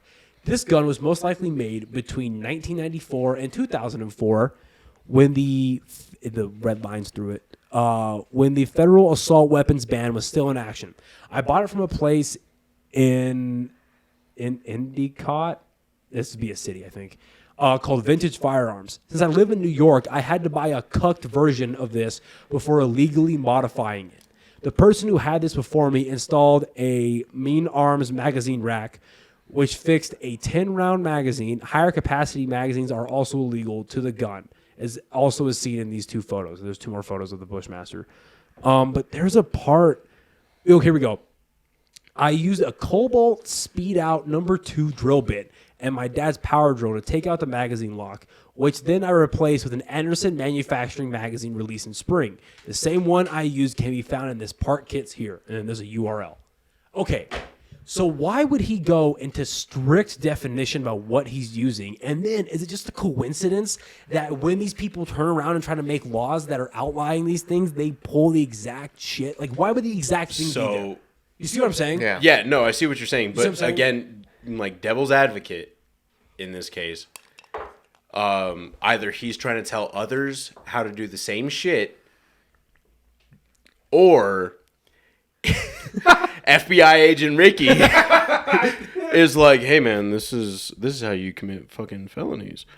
So, and because like me and Joey got into like a big old fucking discussion about this shit as to like conspiracy theory or not. My big issue, or like the one thing that like sent me over the edge when it came to talking about everything, was this is almost too. It's too cookie cutter. This is It's like too very line- well executed to the point The where stars line up way too well. yeah, it's executed to the point where it sounds government. Because and then we brought up Keep talking. I'm just gonna pull this up real quick. yeah, so I brought up. Do you remember the subway shooting that happened in New York? No, I don't remember that one. So Which one? it happened literally like a month before. I can't remember, but anyways, so this guy goes on in the subway, and like the 10 cameras on the route that he took were down for maintenance. Oh, I do remember hearing about that. Yep. Yeah, and so Which, by the way, is more than likely bullshit due to the fact that like worked in that area of door access and like Yeah. security, and that's not what happens. well, and like the thing that threw me off was like this dude threw smoke bombs, and then through the smoke started firing his gun. Well, I heard about this. yeah, and then they were like, the gun was obtained in Ohio, transported across state lines, and then used. But he left the keys, the credit card, and the gun. The credit card that he like purchased the U-Haul in. I could be like And see, fucking stating this yeah, shit, but but I what's know he funny left a about bunch that- of shit back that they like found him within hours, or if not like a day. yeah, of, but the funny thing is like, especially when they mention like, oh, it was bought from a different state and brought across state lines, because that's one of the major arguments. Like when you talk about like Illinois, is like, dude, you have the strictest gun laws, yet the worst happens. They're like, oh, it gets brought over from Well, it's just- Indiana and stuff. So it's Well, not the story us. is that it's just coincidental Yeah. that all of this happens and all the evidence they need to be able to say, hey, we need to ban this because of blank is always there. And like, what's fucked up? And the fact is, we've tried it before and it didn't work. Columbine happened Well, during here's an the thing assault is- weapons and magazine ban. Well, during all of this is happening under Democratic presidents' administrations only. Like, we had mass shootings during Trump. Yeah. But during Trump's administration, especially the back half of it, when Which we still, ones? well, there were, Parkland. we had mass shootings. And then I think there was also the Orlando shooting. It also happened. Yeah, That is true. Yeah, and the Las Vegas shooting happened under Trump, That one was sketchy Yeah. as fuck, too. which was like the government out the Yeah, that one, like, don't get me wrong, I'm not the biggest into like conspiracy theories, but that one is like, No, but there's that- no okay. way other than look at it. Well, what's crazy about that That was is from the civilian sketchy. footage that has managed to stay on the internet by God knows how, but you literally see the hotel from where the fire is coming from, and there's two different muzzle flashes. Well, not only that, No shit, I've never seen that. yeah, yeah, there's no, two different there muzzle is. flashes from like different Yeah. floors, and they're literally and they going said off. the reason was because like reflection off of glass was what they were saying. But I gotta pee real quick, but yeah. But like the thing that just trips me out about a lot of these shootings Well, the is whole thing, I don't like. back to the Vegas thing real quick. Is the whole thing that tripped me out the most is it wasn't. I know people were trying to get down to like rate of fires and I couldn't do that. But the thing that tripped me out, as I told you before, is Homeboy took the time to build platforms because the windows are 2 feet off the ground. So my thing with that is me and Joey looked at like a bunch of like pictures from the room and we never found a picture that showed a platform. So I'm not too sure on that. Well, maybe. Okay, so I mean, Because we looked at like several Yeah. pictures and the only thing that we were ever able to find was just guns on the bed. So as far as like the so maybe platforms I'm thing, maybe I'm wrong, and I very well could be. You know, there's always a lot of random information that comes out that ends up not being true. But from what I heard, is that he built platforms to make himself level with the window, so you could be able to lay prone, lay flat, and be able to see straight out the window. Because the windows are 2 feet off the ground. If you were to lay on the ground, you wouldn't be able to see out the window. But it's like if you were to lay down, you wouldn't be able to operate a bump stock, as we know. You can't do that. It's impossible. well, And then the fact that he had no like mishaps, like me and you have both tried bump stocks. They are the stupidest, most useless, hardest things to use on planet Earth. dude, for real, I don't know why And- anybody buys those. No, they're fucking stupid. They're the worst invention ever made. They're cool if you want to waste some ammo and look cool in front of your friends or whatever, but they are the worst things ever made. But the thing is, I've never seen anybody operate them to like magazine after magazine after magazine after magazine without accidentally messing up. Well, and like we were Because listening. it operates all off of you. So if you mess up just a little bit, don't hold enough tension, don't hold enough pressure, the gun won't operate in that way. And in all those videos that you saw, Homeboy didn't miss a beat. And it's like, so unless he's like, So we were listening to like a 249 go off. yeah, Versus a AR-15 with like a perfectly operated bump stock. And we listened to the two and like the discrepancy is very small, like in either direction. And so part of it is like the audio, right? Yeah. Because like listening to both of those videos being shot like with a 249 and an M4 straight up, or like with an AR-15 with a bump stock straight up, perfect fucking shot, and good audio the whole time is very small. Then you listen to like the audio coming out from the videos that are still available, and it's close in both areas. Like they're very similar. My only thing is like, okay, so the one thing that you constantly hear is like a very well sustained rate of fire. right, which is extremely hard to do on a bump stock. So if as you're we know, we doing it tried. on like, high capacity, like truly the definition and not just like, oh, they had 30 rounds. Beta but, like, mags. yeah, beta mags running like 100 100 round beta mags, 50 Or rounds, Surefire 70 rounds, 60s, 80 rounds, yeah. all that shit. Like the big fucking... Is this still Vegas? Yeah. Okay. Which big- another thing, those Surefire mags don't work. They've never worked. But yet Homeboy Dude, got them to they've work the whole jammed time. so many fucking Like they don't times. work. But Homeboy got them to work for fucking 30 minutes. Well, okay. Have you brought up the windows? Yes. He was... wait. Okay, so here's the thing. Let's assume the We're government's right. getting canceled tomorrow. Yeah, I know. Nobody watches this yet. I'll get canceled in like 10 years where I have a decent amount of money and I'm finally happy. He said the N-word one time. What? I've had to cut the N-word out so many times from this podcast. Like, oh god. Yeah, you should probably edit that Yeah. because I still fucking heard Yeah. you. What? Anyway, so here's my thing, right? Let's say the government was correct, and it was a single shooter out of one window, firing down on the crowd. Okay, He's a weird dude, too. Like, who the hell let's would do let's that? go into that assumption. Okay, Yeah. and the guy was like in his mid 50s, like Yeah. late 40s to mid 50s. Older white But suburban let's dude. but Like, let's fucking hell. assume that he's the fittest man on the planet. Like he's like Captain America strong. Yeah. Okay.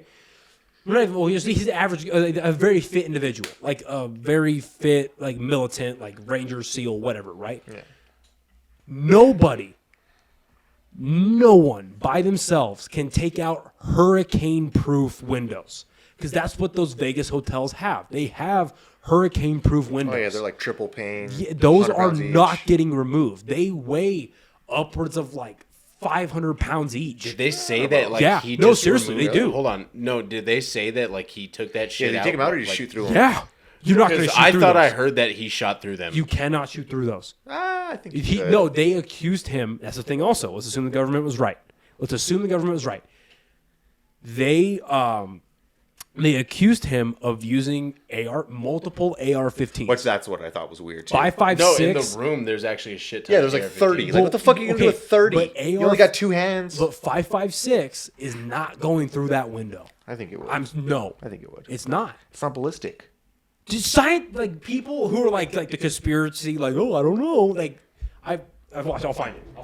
You know, I think 5, Show 5, 6 up, would do show it. one Grand Theft video. Maybe even 1, 2, 3, 4, 5, 6 rounds. I don't know. When did this happen? Like in 2016? Something like that. No, Ish.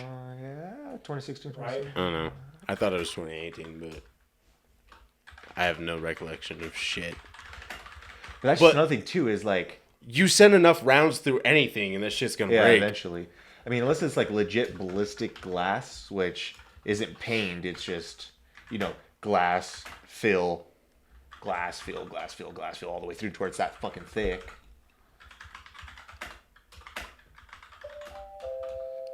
There's no hurricanes in Vegas. Why are they hurricane proof? So drunk people don't fall through them. Oh shit, you right.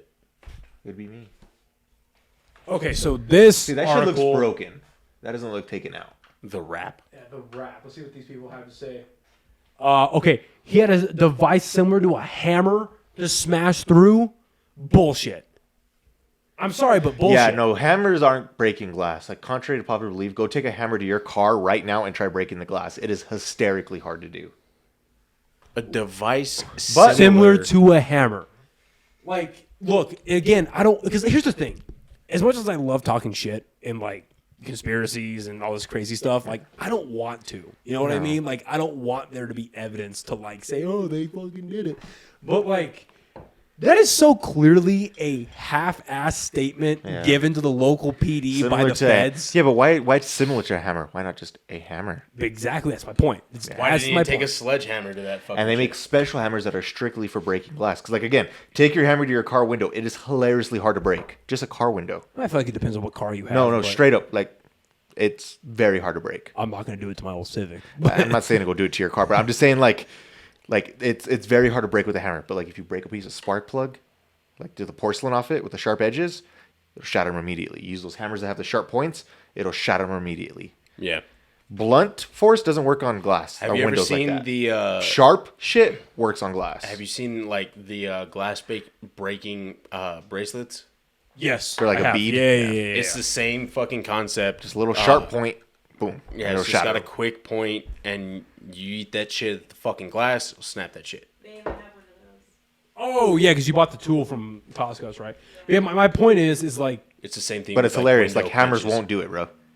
but either way, like, that just seems like a very... Yeah, it's lazy. It's literally a Fed statement from the federal government. And at that point, if a hammer is able to break out the window, why not just shoot through the bitch? Exactly. So, and also, we're just going to assume that this guy just carried, like, a bunch of ARs Bro! up to the... They said that he used the service elevator or some shit and got help from the hotel staff as well. So which To, hotel like- staff got indicted? That's what I'm saying. To So- carry suitcases, like ammo The is one heavy. thing You I've been carry saying- 500 rounds. It is heavier than shit. Is the amount of ammo this dude had to take up, the rifles that motherfucker had to bring up. You don't walk in one trip in that shit. No, he did multiple. They said that he did multiple. So that's what I'm saying. Is you don't walk in like one trip to do that shit. So if you're coming back and forth and just bringing constant shit, one, my main question is how the fuck has nobody in that hotel, like, reasonably looked and said, hey, Like, that's wow, kind dude, of fucking must sketchy. be a bunch of poker chips you have in here. Like, how the fuck? Because I know had I seen that shit, I'd have been like, that's fucking weird, bro. Who the fuck comes to Vegas, you know, a weekend city?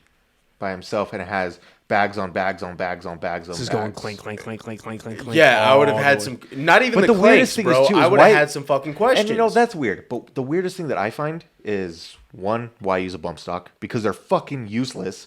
And two, At a long range, too.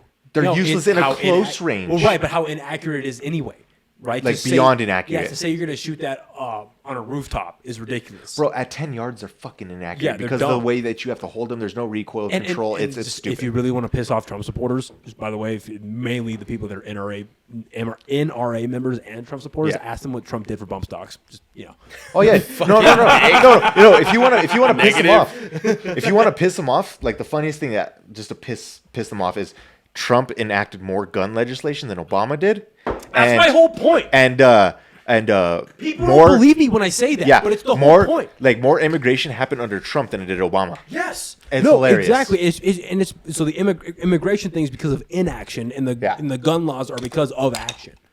Because he's like a very classic, Trump's not very pro-gun. He's a very classic. Trump is more like the old Southern Democrat type than he is exactly. Republican. He's a classic liberal. Yeah, no, 100%. He's a very classical liberal, and he said that in the same way that Biden is a very classic Republican. No, but Biden, because back in the day he was. Back when he was saying, "I don't That's- want my kids going to a racial well, that's- jungle," and it's like, "What well, the fuck did you and just that's say?" and that's who Biden is still.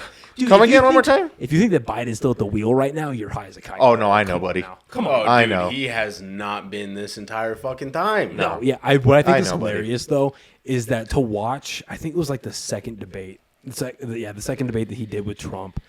That dude was so clearly on like a ton of uppers and meta. He might have been. And honestly, I feel bad for him. You know, he didn't want to do it. Well, he might as well have been Hitler at the end of the war. Without, Whole lot of meth. with the amount of vitamins he Bro, was on. have you read Blitz? Yeah, I have it. Yeah. Yeah. So, like, No, I know. No, I that know. still blows my mind how that whole fucking ordeal And what I started. always think about when I think about the debates that Biden had to go through in the inaugural speech, where he seems mentally there, I always think about the story you told me about Ozzy Osbourne when you were working the backstage, where like Ozzy gave his like heart out. Yeah, and then was on just dead. stage, and then the minute the crowd couldn't see him, slumped over, people grabbed him and dragged him backstage.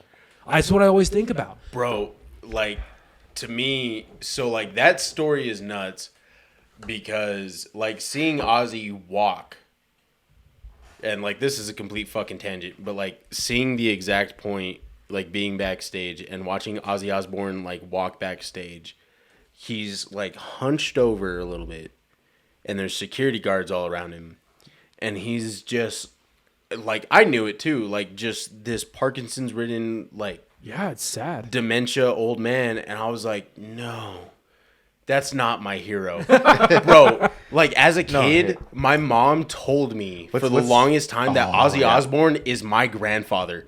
When I was shit you not, when I was a kid, You know we're best my friends mom- when like I already know all these stories. I already know what the fuck you're gonna say. Like, my mom used to always be like, "Oh yeah, that's your grandpa," and I was like, "Yo, grandpa's dope." he's over here biting the heads off of bats and shit. Yeah, Which bro. did you know he didn't mean to do that? How do you? I'm gonna eat this whole sandwich. That when he bit the head off that bat, he thought it was fake the whole time. I heard that same story too. A fan threw it upstage and he thought it was just fake, like a prop, like from a fucking I'm gonna figure this out, cosplayer. but keep going. So he fucking bit into it, realized it wasn't fake, and then said, "Well, what the fuck am I gonna do now?" Basically, in his head, like I'm in front of 30,000 fucking fans, and did it. But the whole time, he didn't think it was fucking real. Better. But him snorting fire ants, he definitely thought those were real. I heard that was floofed by Motley Crue. I'm sure, Mom. His infamy. I looked evidently threw an unconscious bat on the stage, and he thought it was a rubber bat, whatever, and he picked it up and bit the head He didn't off. think it was real, dude. Tommy, it's real. He was like, "Oh shit, it's real." So he spit it out and stuff like that, and it made for just an awesome thing. But yeah, he didn't think it was picked up and bit the real. head off. The sound's going, Tommy, it's real. No, man, it's real. Anyways, so yeah, like seeing Ozzy Osbourne I'm gonna learn Photoshop and get that into the thumbnail. Right Oh there. man, it's real. Seeing Ozzy Osbourne like walk on stage, being like somebody that I saw as a god, like the god of rock and roll. Still to this day, like he still is. No, there is no heavy metal without Black Sabbath and Yeah. Ozzy Osbourne. There is Yeah, no heavy no. metal. So like the god of rock and roll, and like seeing a human side of that was like I think everyone just forgets how old these people actually are. it didn't click until then. Like to be completely honest, You just don't realize. just the Like, fact you- that like he was still human. Yeah. In like a Like, you know literal what you sense. should look up is like I saw something fucking hilarious on Top Gun or on TikTok about Top Gun, but it was like showing the old cast from like what they look to now, and Tom Cruise still looks the fucking same because he's Because he's petrified. fucking vampire. I But dude, won't spoil the rest of them, No, I won't spoil bad. it. But And you're just like, dude, I love these guys. Iceman, why do you look like I that? was say, but do you know about the cancer that Val Yeah, Kilmer's gone through? yeah. Okay. So it's very sad. It is. It truly and is. he's in the cast list. Val Kilmer is in Top Gun Wait, Maverick. He makes a cameo. I want to plug my ears right now. It's I need to really go good. see that damn movie already. Well, it's really good the way they do it. Like they make his presence felt throughout the movie, and he has a scene with Maverick. It's really good. That's cool. That's so we were perfect. watching it, and leading up to the scene, it finally ended before like the meat of the scene started. But like leading up to it, this motherfucker's phone kept going off, and literally there was a person maybe like 2 seats, 3 seats down from us that went, "Really, dude?" Like they started getting angry, Good. right? And I was like, "Okay, I'm not gonna be the guy to stand You're up like, and start "Yeah." screaming, but like I'll be behind him for sure. I'll back him up." But no, the scene that Iceman and Maverick have is really good. It's really good. But what I'm saying is, it just goes to show you, like, Top Gun was one of my favorite movies ever. I remember, like, the day my dad was like, when I was a kid, my dad's like, "You haven't seen Top Gun yet?" It was the volleyball scene, huh? No. That do it for you. I mean, Hey, there's a blame me? homoerotic football scene in the new one. So but I remember, like, the day my dad was like, "D, you haven't seen Top Gun?" I was like, "No." You're like, He was motherfucker, you raised me. What do you Yeah. mean? And he was like, he was just blown away. I was like, okay. And my parents, like all the parents in the early 2000s just had a huge DVD collection and stuff like that because that's what you did. So I went and got Top Gun off the shelf, went and put it into my PlayStation 2, and was just blown away from there. it's good. And so to see like these people like as your heroes, like it just always keeps me young. Like I just streamed it the other night to get ready for like the second Top Gun. It was just on Amazon, I think, Paramount Plus, and I watched it, and it just keeps these people young, and then you actually see how old they are. And you're like, It's holy sad. Well, no, what happened shit. with? I think Val Kilmer at this point has had like two like tracheotomy or whatever it is they have to do to your throat because of the throat cancer. It's super fucking sad. Yeah, and you just forget. So same thing with like Ozzy Osbourne. You just forget how actually old these people are. And so like seeing Ozzy walk past, Same thing with like Iron Maiden. I was stuff, a kid. Yeah. Like seeing Ozzy. I Well, was 'cause I remember being at that concert. I was in the crowd.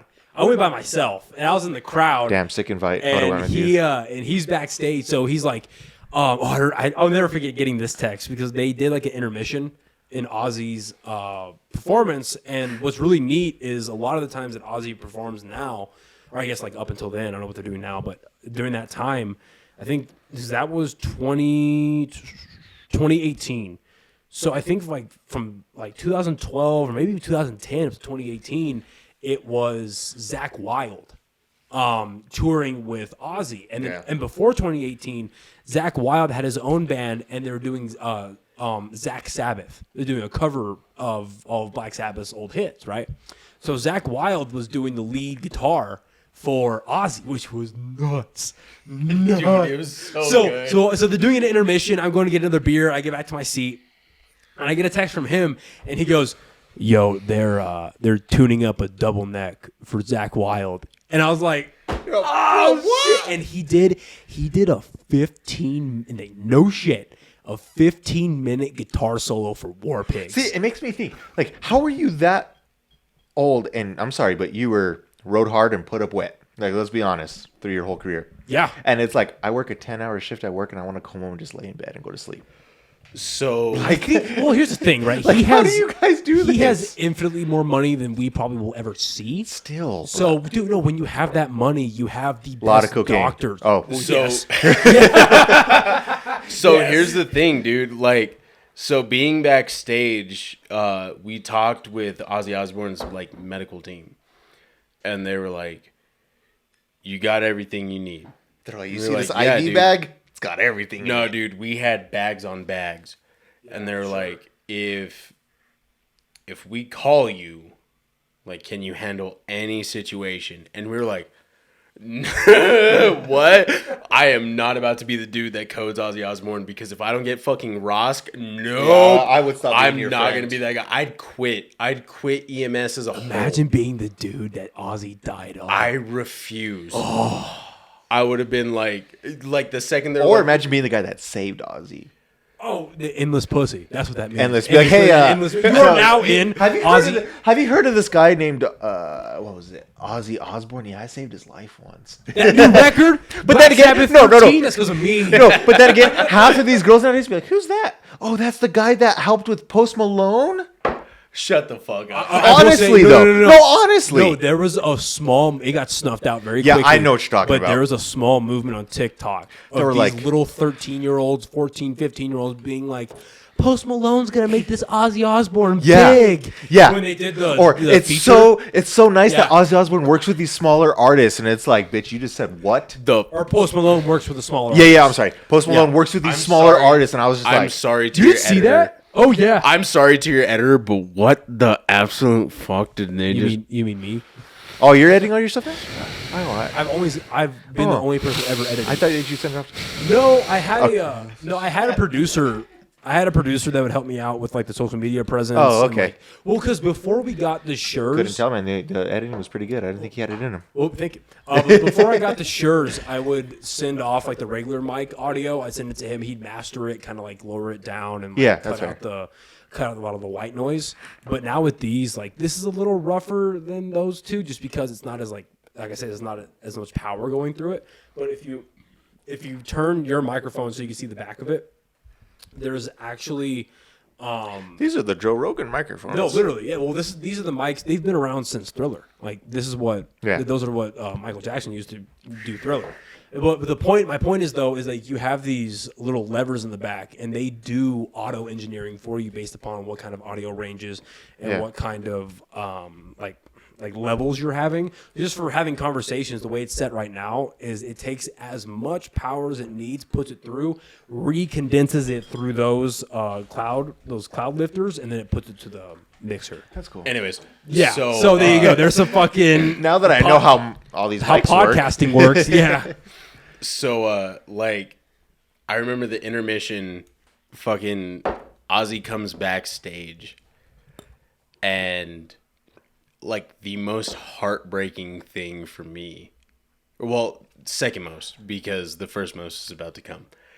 So, I see them bring Ozzy backstage, and he's getting neb treatments and all this shit, and I'm, like... Oxygen and... I am a fucking excited, like, 22-year-old, I think, at the time. Yeah, 2018, so however old we were then. Yeah, whatever. So Time is now one. Time makes no sense, dude. So I'm like, It's a construct. I'm watching this happen. I think I was 21. I'm watching this happen, and I was like, no. Like, he doesn't. But then, like, it clicked. I was like, all right, we're at altitude, everything else. Like, that all makes sense. And I'm just seeing, like, the makeup chicks, like, do their fucking shit. And I was like, what the fuck, man? Then I see that dude walk back out on stage and dump a bucket of water on himself. Yeah. And start running back and forth. And I'm like, holy shit. Yo, I need what he's on. Fuck. Dude, like, he was just, like, feeding off of the energy in the crowd Seriously. the whole time. There's something there, dude. No, like, 100%. That's why I believe, if you want to get, like, really, like, weird about stuff, like, that's why I kind of believe, not, like, in fucking, what's it called, like, horoscopes, I don't believe in that shit, but, like, in energy and, like, connection and stuff like that. It's the same thing. Like, okay, might get kind of gay for a second. That's okay. But, like, you go to the gym a lot. And, you know, there's plenty of attractive females at the gym or whatever. And you'll be pressing something and you'll be like, you know, might give you a little motivation. But if you see a dude just put up an insane amount of weight. I mean, that's why I want to suck his cock, so I'm gonna It's not even that. But, like, I feel like that makes you do 2 more reps when you see another dude put a same amount of, you're like, oh, yeah, motherfucker, watch this shit. That's why I go to Legion, dude. Because there's just a bunch of fucking animals that go there. Like, don't get me wrong, it's cool looking at the, like, like, you know, the fit chicks, stuff like that, but it's just that much cooler when you just see these animals walking around the gym. You're like, oh, I'm trying to get like you, my boy. So, like, I'm watching God fucking work on stage. Yeah. And then, you know, the whole deal goes off. I'm sitting there just like, dude, this is amazing. And I remember concert fucking ends. Ozzy comes off stage, and he's got his arm around one dude, and the other dude's, like, supporting him on the other arm. And he just is drained. Like, gave it his all. Yeah. So that's after the War Pigs encore they did. Because no, he was probably on stage for close to 25 minutes because, like I was saying earlier, Zach Wilde, he had the dual neck guitar, and he did a 13, 15 minute. 15, I think it was like Which is insane. almost 20 minutes. Yeah, guitar solo for War Pig. Where, dude, he hopped off the stage, walked through the crowd, and there were Went on platforms. like a middle stage. Yeah, and there were platforms in the crowd set up that he would literally just box jump onto. And what's insane is the guys of this age in this era are able to do that. But remember when we went to like that Jake Hill concert? Yeah. For those encores in those last 4 songs, the dude couldn't even sing or perform. I'm not saying that it wasn't great. It was awesome. But like to show you, like, some dude in his early 20s wasn't able to keep going. Hill? Did they tour? Bro, October of like 20... Dude, it was great. It was. I think it was like was. 2018, 2019. Like, it was 2019, just before Where? COVID kicked Yeah. off. In Denver. Denver.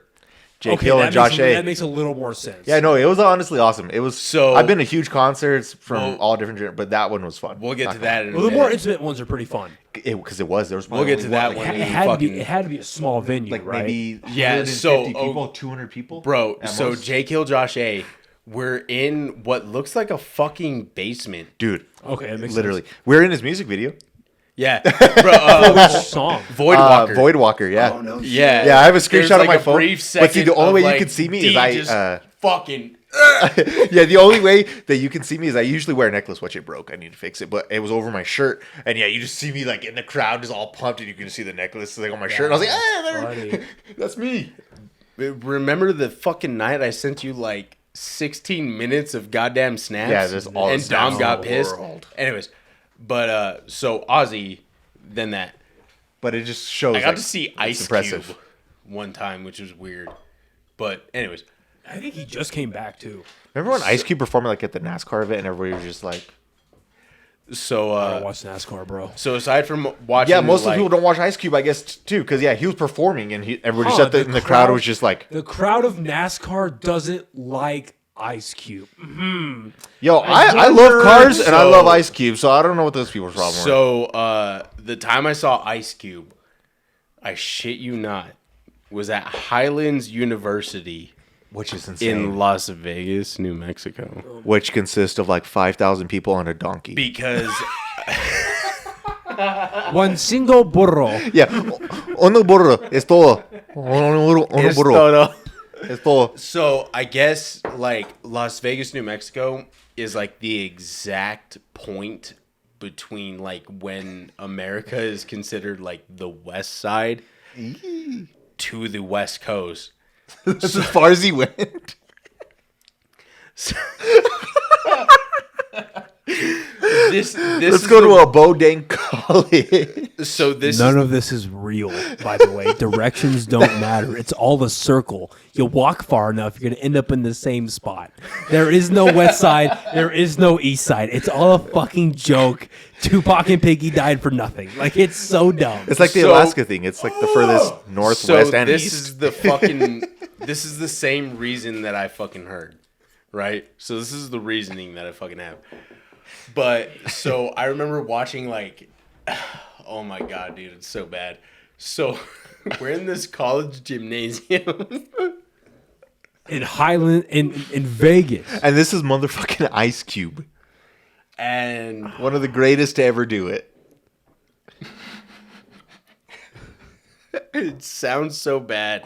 Like, I wish this was a lie. But so the ambulance service I was working for at the Keep going. I'm time, going to check the cameras. Keep going. we decided that we were just gonna like fucking sneak in because we weren't allowed to be there. So we just wore our uniforms, and they were like, "Yeah, dude, fucking walk in. You're supposed to be here." So we walked in, and like these Oh my god, dude! They had like local college rappers performing. Open for Ice Cube. Dude, oh my god, it was so bad. I'm watching these. Which I don't get, because if Ice Cube just showed up to like any major venue, he would sell out immediately. Well, okay, I can actually answer that question. Or that statement, rather. So, the reason they do that is because, well, for two reasons. Ice Cube is super, like, apparently, I hear this through, like, a third party. Yeah. Or a second party, I guess. They converse with him. So, Ice Cube himself is... You good there? Yeah, Yeah. you're just gonna roll that shit up. That Was that Starbucks a cookie? fucking. Was that a cookie before? Did you have a cake pop? Yeah. Was it good? Did you enjoy it? Was it worth the crinkle? Yeah. Just absolutely destroyed all of our headsets. That was really loud. I'm not gonna lie. That was really loud. Like surprised. It shouldn't have been that loud. But that was like Hey, Joey will straight up sneeze over there, and it's not that loud. That was surprising. You're talking about how good these mics are. They must be that good. So apparently Ice Cube is super. These mics are gonna hear my inner thoughts. Big on having the local guys open for him. So that's Which why is he awesome and That's why he respectable. doesn't like tour with a whole lot of people. And I got to, so I had a guy on. His name is Robert Gibson, but he was by Buck D. He's a stand-up comedian, a promoter, a bunch of different shit. He's on like the radio and a whole bunch of stuff. Well, the guy that does his podcast with him is the concert promoter here through New Mexico, and yeah, apparently Ice Cube is super big on that. And that's why, like, whenever those, and apparently it's like that's the culture of the West Side, like the West Side rappers. So whenever they come through, whenever they, Oh no, we're South Valley now. We So- gotta rip that. whenever they come through Yeah, there you and go. they have they have the ability to get like local rappers on, they'll do it. They'll load, Yeah, which is awesome. They'll load them up. Which is awesome. Anyways, so yeah, Who like the fuck fucking. shows up to Las Vegas, New Mexico? Apparently, all the someone college who's students. someone who's really big on their jurisdiction. Apparently, So yeah, dude, fucking, I'm like, we're watching this fucking concert, and I shit you not, like, just before Ice Cube gets on, we get a fucking call, and we have to go respond to that. It's fucking outlandish what we showed up to. It was. I'm not even gonna hurts. No, I'm not even going to describe the circumstances for what I saw. But you've described worse, I'm sure. Like Yeah. bad or just stupid? it was very dumb. Oh, This I see. motherfucker's like, I got chest pain, and points to like the middle of their stomach, and I was like, that's not your chest. Motherfucker never watched Sesame Street. But I was like, that's not your chest. Let's go to the hospital anyways. So we transport him to the hospital because that's what we do. We get back in time for Ice Cube to come on, and dude, it was dope as Did he shit. murder it? Oh, Was it good? dude, he fucking Dude, I killed would it. Okay, how big was the crowd? Um, 'Cause I'm thinking like Las Vegas, New Mexico. You maybe have a 500 person turnout. so I don't want to shit on it, but Hey, like, he chose the venue, not you. so I, Like, where did he stay? Like the Best Western, like Motel 6? He stayed in his trailer. Come on, come the That's fuck up. way better than. Dude, okay, so funny story. Okay, we'll keep going. I'll tell you a story about trailers. Keep going. So like the crowd is like the gym. Oh my god, this is gonna sound bad. The gymnasium is packed. He played like, oh my god, like a high school prom. Yeah, bro. So like, God bless Ice Cube, bro. Honestly, Great. for him That's to go great. through all that just so he can expose young artists, like we God bless him. went to high school That's at a real Volcano. dude. That is We a went real to high dude. school at Volcano. That gym at Highlands is like the same fucking size. I've never been to Volcano, so I don't know. It's a small gym. It's For not as that big of a fucking big. school, it's a small gym. And that gym was packed. fact. It was packed with just Ice Cube performing like that's a talent show. So it was really funny because like the initial artist showing up, there's like 10 people in the crowd going nuts, and then Ice Cube comes on, and the whole motherfucker is fucking loaded. So we're like, all right, cool. Tickets, whatever. Like, I'm not gonna judge the man based on like fucking space or however they, Well, yeah, because he's NWA. yeah, however they set the Doesn't shit give a fucking fuck forward. what you have to say. But watching this dude come out, I was like, no fucking way I am watching Ice Cube perform live. Like, Yeah. in my lifetime. Like, I am 25. That should not, like, watching Ice Cube perform NWA songs should not be something. Oh, okay. So I was gonna ask. So like, what do you remember? What NWA songs he played? Because just like Did he play "Today Was a Good Day"? That's an Ice Cube He song. did. That's what I'm Yes, saying. that's That's an what Ice I'm Cube- saying. But the reason I That's ask all that is matters. because whenever these groups like that break up, they all get individual rights to different songs. So He's got a lot of songs on his own once he left what NWA. I remember specifically was like a very small portion of like Straight Outta Compton. Probably his verse. Yeah. And then like the entirety of Fuck the Police. No shit. Yeah. That's cool. He got the rights to that. I don't know if He would have had to. He if probably would played have had it. him already. That's But- ridiculous because it all depends on like. But it's what- not illegal to play the song and then maybe just sing your part. Yes, it is. It can be. Really? It can be. That's it why. depends if it's your verse. And that's why when Paul McCartney goes on tour now, he doesn't touch Beatles songs because now he's got his own catalog big enough off his own stuff. Paul McCartney still goes on tour. Oh yeah. People still listen to him. Oh yeah. People still like the Beatles. Fuck yeah. Who likes the Beatles? Oh, every hipster ever. pretty much. I can appreciate the Beatles. No, Rolling Stones, dog. Anyways, My point. Well, my point is like Right now, Stones or Beatles. Stones. The fact that you even have to think about it for a I do have second. to think about it. I do have to- Why? because they both came.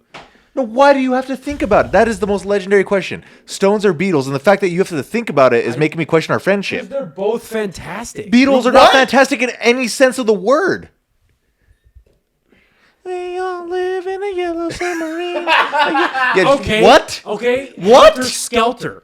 It's What? fantastic. Okay, song. Charles Manson. Yeah. Yeah, back Yeah. off. Yeah, that's what saved I it. wish I was wearing that shirt I would right now. probably. Have you heard the Rob Zombie Marilyn Manson cover? I just found out about that like a week ago. Yeah, I didn't know that was a It's thing. good. It's fucking good. It's so good. It's pretty good. Fuck. I don't know. I could probably listen to the Stones more casually. It doesn't matter now. It's the fact that you have had to to be in think the mood about for it. the Beatles. But I still enjoy the Beatles, dude. They're good. Nobody enjoys the Beatles, buddy. I disagree. So It was I a will fad. say, like, Everybody was fucked up on LSD, didn't know how to think straight. So it was a the fad. only song from the Beatles that I think is like truly a good song is "Come Together." Yeah, even then, but it's not like it's a good song. It's just that song that's been around in every insurance commercial known to man. That it just You watch mean more. what? You watch more TV than I do, clearly, because last time I saw an insurance commercial, I don't know. Except for like are Liberty you wearing Mutual. khakis? What? What are you wearing? What are you wearing right now? Is that an insurance commercial? What are you Mike? wearing State right now? Farm, dog. How do What? you not know about State Farm? Oh, Jake, Do you, State Farm. do you not know about the emu? Do you not know about the emu? This motherfucker doesn't know about the emu. I've never seen that. My God, you've never seen the Anyway, wedding He's ceremony? like, I just don't watch anything until something DC puts out that's trash in the movie theater. Then I go pay $50 to go watch that in the movie theater, and that's it. I still. I only watch fucking YouTube trailers and DC movies. Well, I still openly apologize to him and everybody else for Justice League. I am so sorry for that. Wait, what do you mean? the first Going to one. watch it opening night. Yeah, The sick first invite. Justice Yeah, Appreciate that. Thank you. But anyway, so you watched Missed that text. Ice Cube Live. iCube. Yes, I saw iCube. Ice Cube. iCube plus C. That's his street name. His street name. You know, I saw. Bro, you know it was disappointing to see live? I have one, but go ahead. Megadeth. Really? Yeah, no, so like Dude, your job has allowed you to see so many people. Like the fact that I've- you got to get to see Iron Maiden makes me sad. I regret not going to that concert with you and Dom. so I regret that very much. so I remember that I just hope concert they come you're around talking again one more about- time. That's all I need. Same. So that concert you're talking about, the Book of Souls tour was what it was. And I remember I was working at Caliber's at the time. You're not supposed to name drop like that, dog. No, fuck them. He's gone now, and they're a bunch of dicks. Yeah, honestly, anyway. fuck Calibers though. Yeah, fuck those guys. Go to Anyways, Shooter's Den. It's on San Mateo. Or It's just much go out in better. the desert. Not Sorry. anymore. Don't. Yeah, don't do that.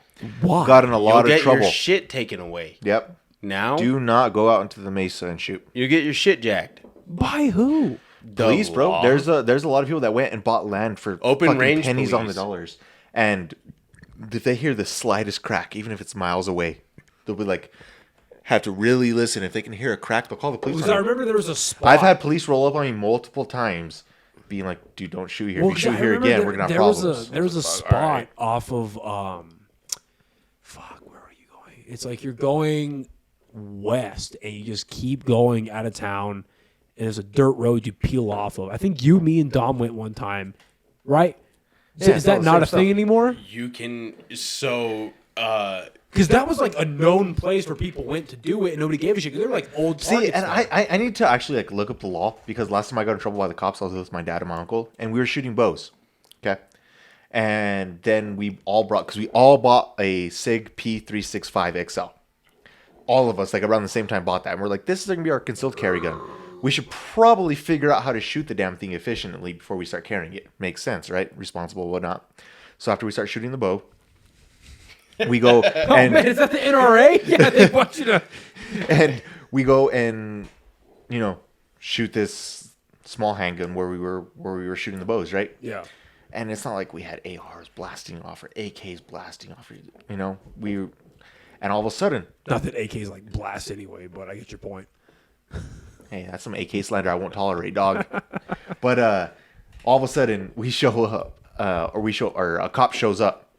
And, just your typical power hungry cop. He's like, man, I could run all these guns right now. I can do this. I can do that. Blah, blah, blah, blah, blah. You can't shoot department?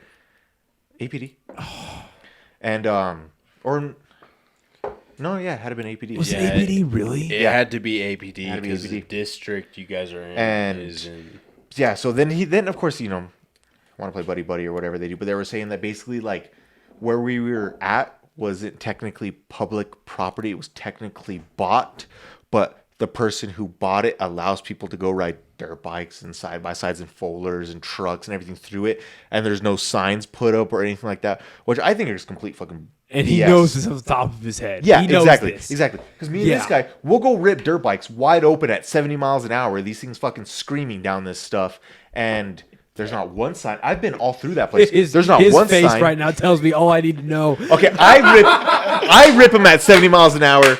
Okay, He I'm lays him coming down in into at- ditches. Oh, I fell 7 times, Hey, you can start talking shit when you don't need me to push you up a hill. bro. Anyways, fuck off. That was coming Besides out. multiple wanna times. fucking hear it. Besides that point, no signs, no signage, no anybody ever problems. And don't get me wrong, there is people that have bought like little sections of land and put up trailers and put up, whatever. They just had to live out there. Why the fuck you'd want to live out there? I don't understand. But it's still miles away where we're shooting.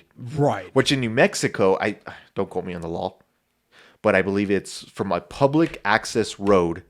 It's only like a couple hundred feet. Yeah, you have to be off the road. You to don't shoot. have to be far. Like Well, it's kind of that's something made- crazy. Like and you that's really what don't made have that to be one here. place super far off because me, I forget who the fuck. I But was anyways, yeah, they'll call the police. Police will roll up and just be total fucking dicks about it. And it's like, dude, I was just trying to shoot here. Like, leave me alone. Well, what was funny is the last time I went there was more than a few years ago. But me and a friend of mine, I forget who the fuck I was with. And of course, the cop that shows up But- stands like 4'9", and you're just like, I already know this is gonna be a fucking Napoleon problem. syndrome. I already know Well, we this is gonna went- be a problem. Well, I remember driving and going through like to where we were gonna go shoot at, and we see a bunch of this, and not to fucking stereotype, but like we saw a bunch of like cholo people just shooting their pistols off. And they're literally standing there like this. The Like, fuck oh, you so mean, the gang's Holmes? practice. Good for them. Wow. Hey, look maybe at that maybe trigger they'll stop discipline. shooting Wow. innocents if they practice a little bit more. So props to them to shoot the ops, not the innocents. Dude, I don't want to like talk shit about police, but like, So like I was- can talk shit about we police. don't have to worry about the fucking cholos killing innocent people. So I was talking Just about saying. Iron Maiden before this. Yeah. So back Yeah, to the so Iron concerts Maiden we've is a seen. great band. The concerts we've seen. Yeah, go ahead. The Book So- of Souls was the one I missed out on. Yeah, so Book of Souls, I remember like Dom. Yeah, I've been here once or twice. I forget when I'm drinking. I forget. I forget when I'm drinking. Anyways, so 180. So I remember Dom picked me up from fucking work, and I'm like jumping in his Jeep because we have tickets to this shit. We show up at the Journal, and we are sprinting down the fucking. You know, like how the Journal has like that big ass long way, or like that long ass fucking walkway to get down to like where they check your bags. Yeah. We are in a dead sprint. And security is like, you guys are late. And we're like, yeah. they're like, just go. And I was like, that's not good security. My first thought was like, that's bad. So they let Suicide us bombers that don't know how to keep a schedule. Oh no.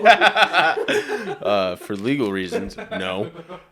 So we get in right as Iron Maiden's getting on. No shit. Well, didn't they bring up like a full like practical effects Eddie? Every time. Dude, every time there is a practical effects Eddie, some dude on stilts fucking doing a show. So I remember, like, we watched the whole show. It's fucking good. We're at the top of the grass. We get to see everything. It's phenomenal, right? Then I remember a couple years later. So I missed the, I think it was Somewhere Back in Time tour. I missed the Somewhere Back in Time tour when I was 13. Is that another Maiden tour? The one that your mom took you to? No, your mom took you to Hollywood Undead, and I love that story. So that's another story.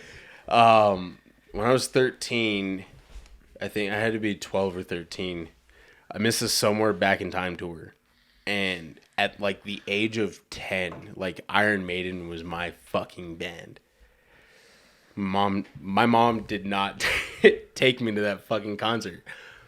My mom took me to the first Crew Fest that came through. Tommy Lee showed me my first pair of tits. I remember, like, very distinctly, Tommy Lee grabs a camera and then goes backstage to this thing that says, like, women's bathroom. He took that straight out of like. What was like the first? Okay, back up. The first thing out of the XFL. When was it Ric Flair that did that? That was way before XFL. Who was that? Wasn't it Ric Flair that would do that shit? I don't fucking know. Maybe I'm completely wrong. Anyways, so I remember at the first Crew Fest that came to Albuquerque, Tommy Lee grabs the camera, goes backstage, and there's this thing that says women's bathroom. And he kicks the fucking door open and walks through, and it's just a club scene. I swear to God, dude, as a young kid, I'm watching chicks like rip lines. I may be wrong. I may be interpreting this shit wrong, but these chicks are going nuts and just showing their shit. It's a whole club scene, strobe lights, the whole nine, and I remember hearing my mom go, "No!" She's covering my eyes. No! And I'm with my buddy Noah, and my dad is covering my buddy's eyes, and my dad is like fucking up and like spreading his fingers, and so my friend is doing this shit, and with my mom, she's doing the whole fucking nine, and I'm like, I saw my first like pair of titties. That's when you knew. I know what side of the aisle I'm on today. You're like, yeah, at like 11, straight. I was like, yo, that shit's dope. Yeah, that shit's cool as shit.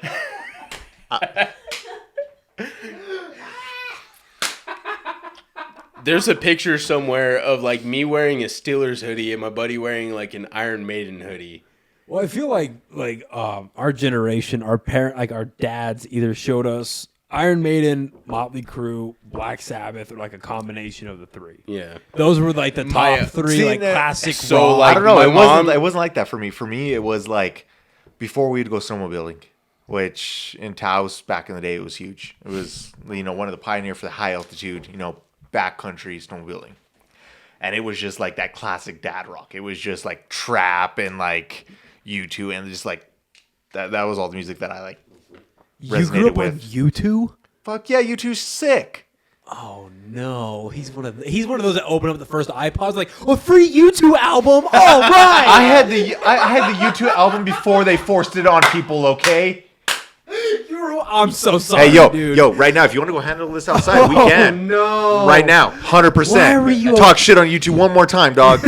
Swear to God, that was my childhood. I will say, swear to God, the one thing I liked from U2 was after Katrina happened. Bono's the biggest piece of shit. Well, them and Green Day did a live thing, and they released their version George of Bush the hates Saints. black people. The Saints Are Coming. That live version of that's really good. But dude, U2's not good. I'm sorry to break it to you. U2 is fantastic. I hate to be that guy. And if we have to go settle this, we will. That's so sad.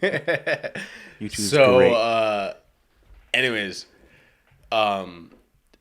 so I missed the Somewhere Back in Time tour, and like when I was 13, and I never stopped giving my mom shit.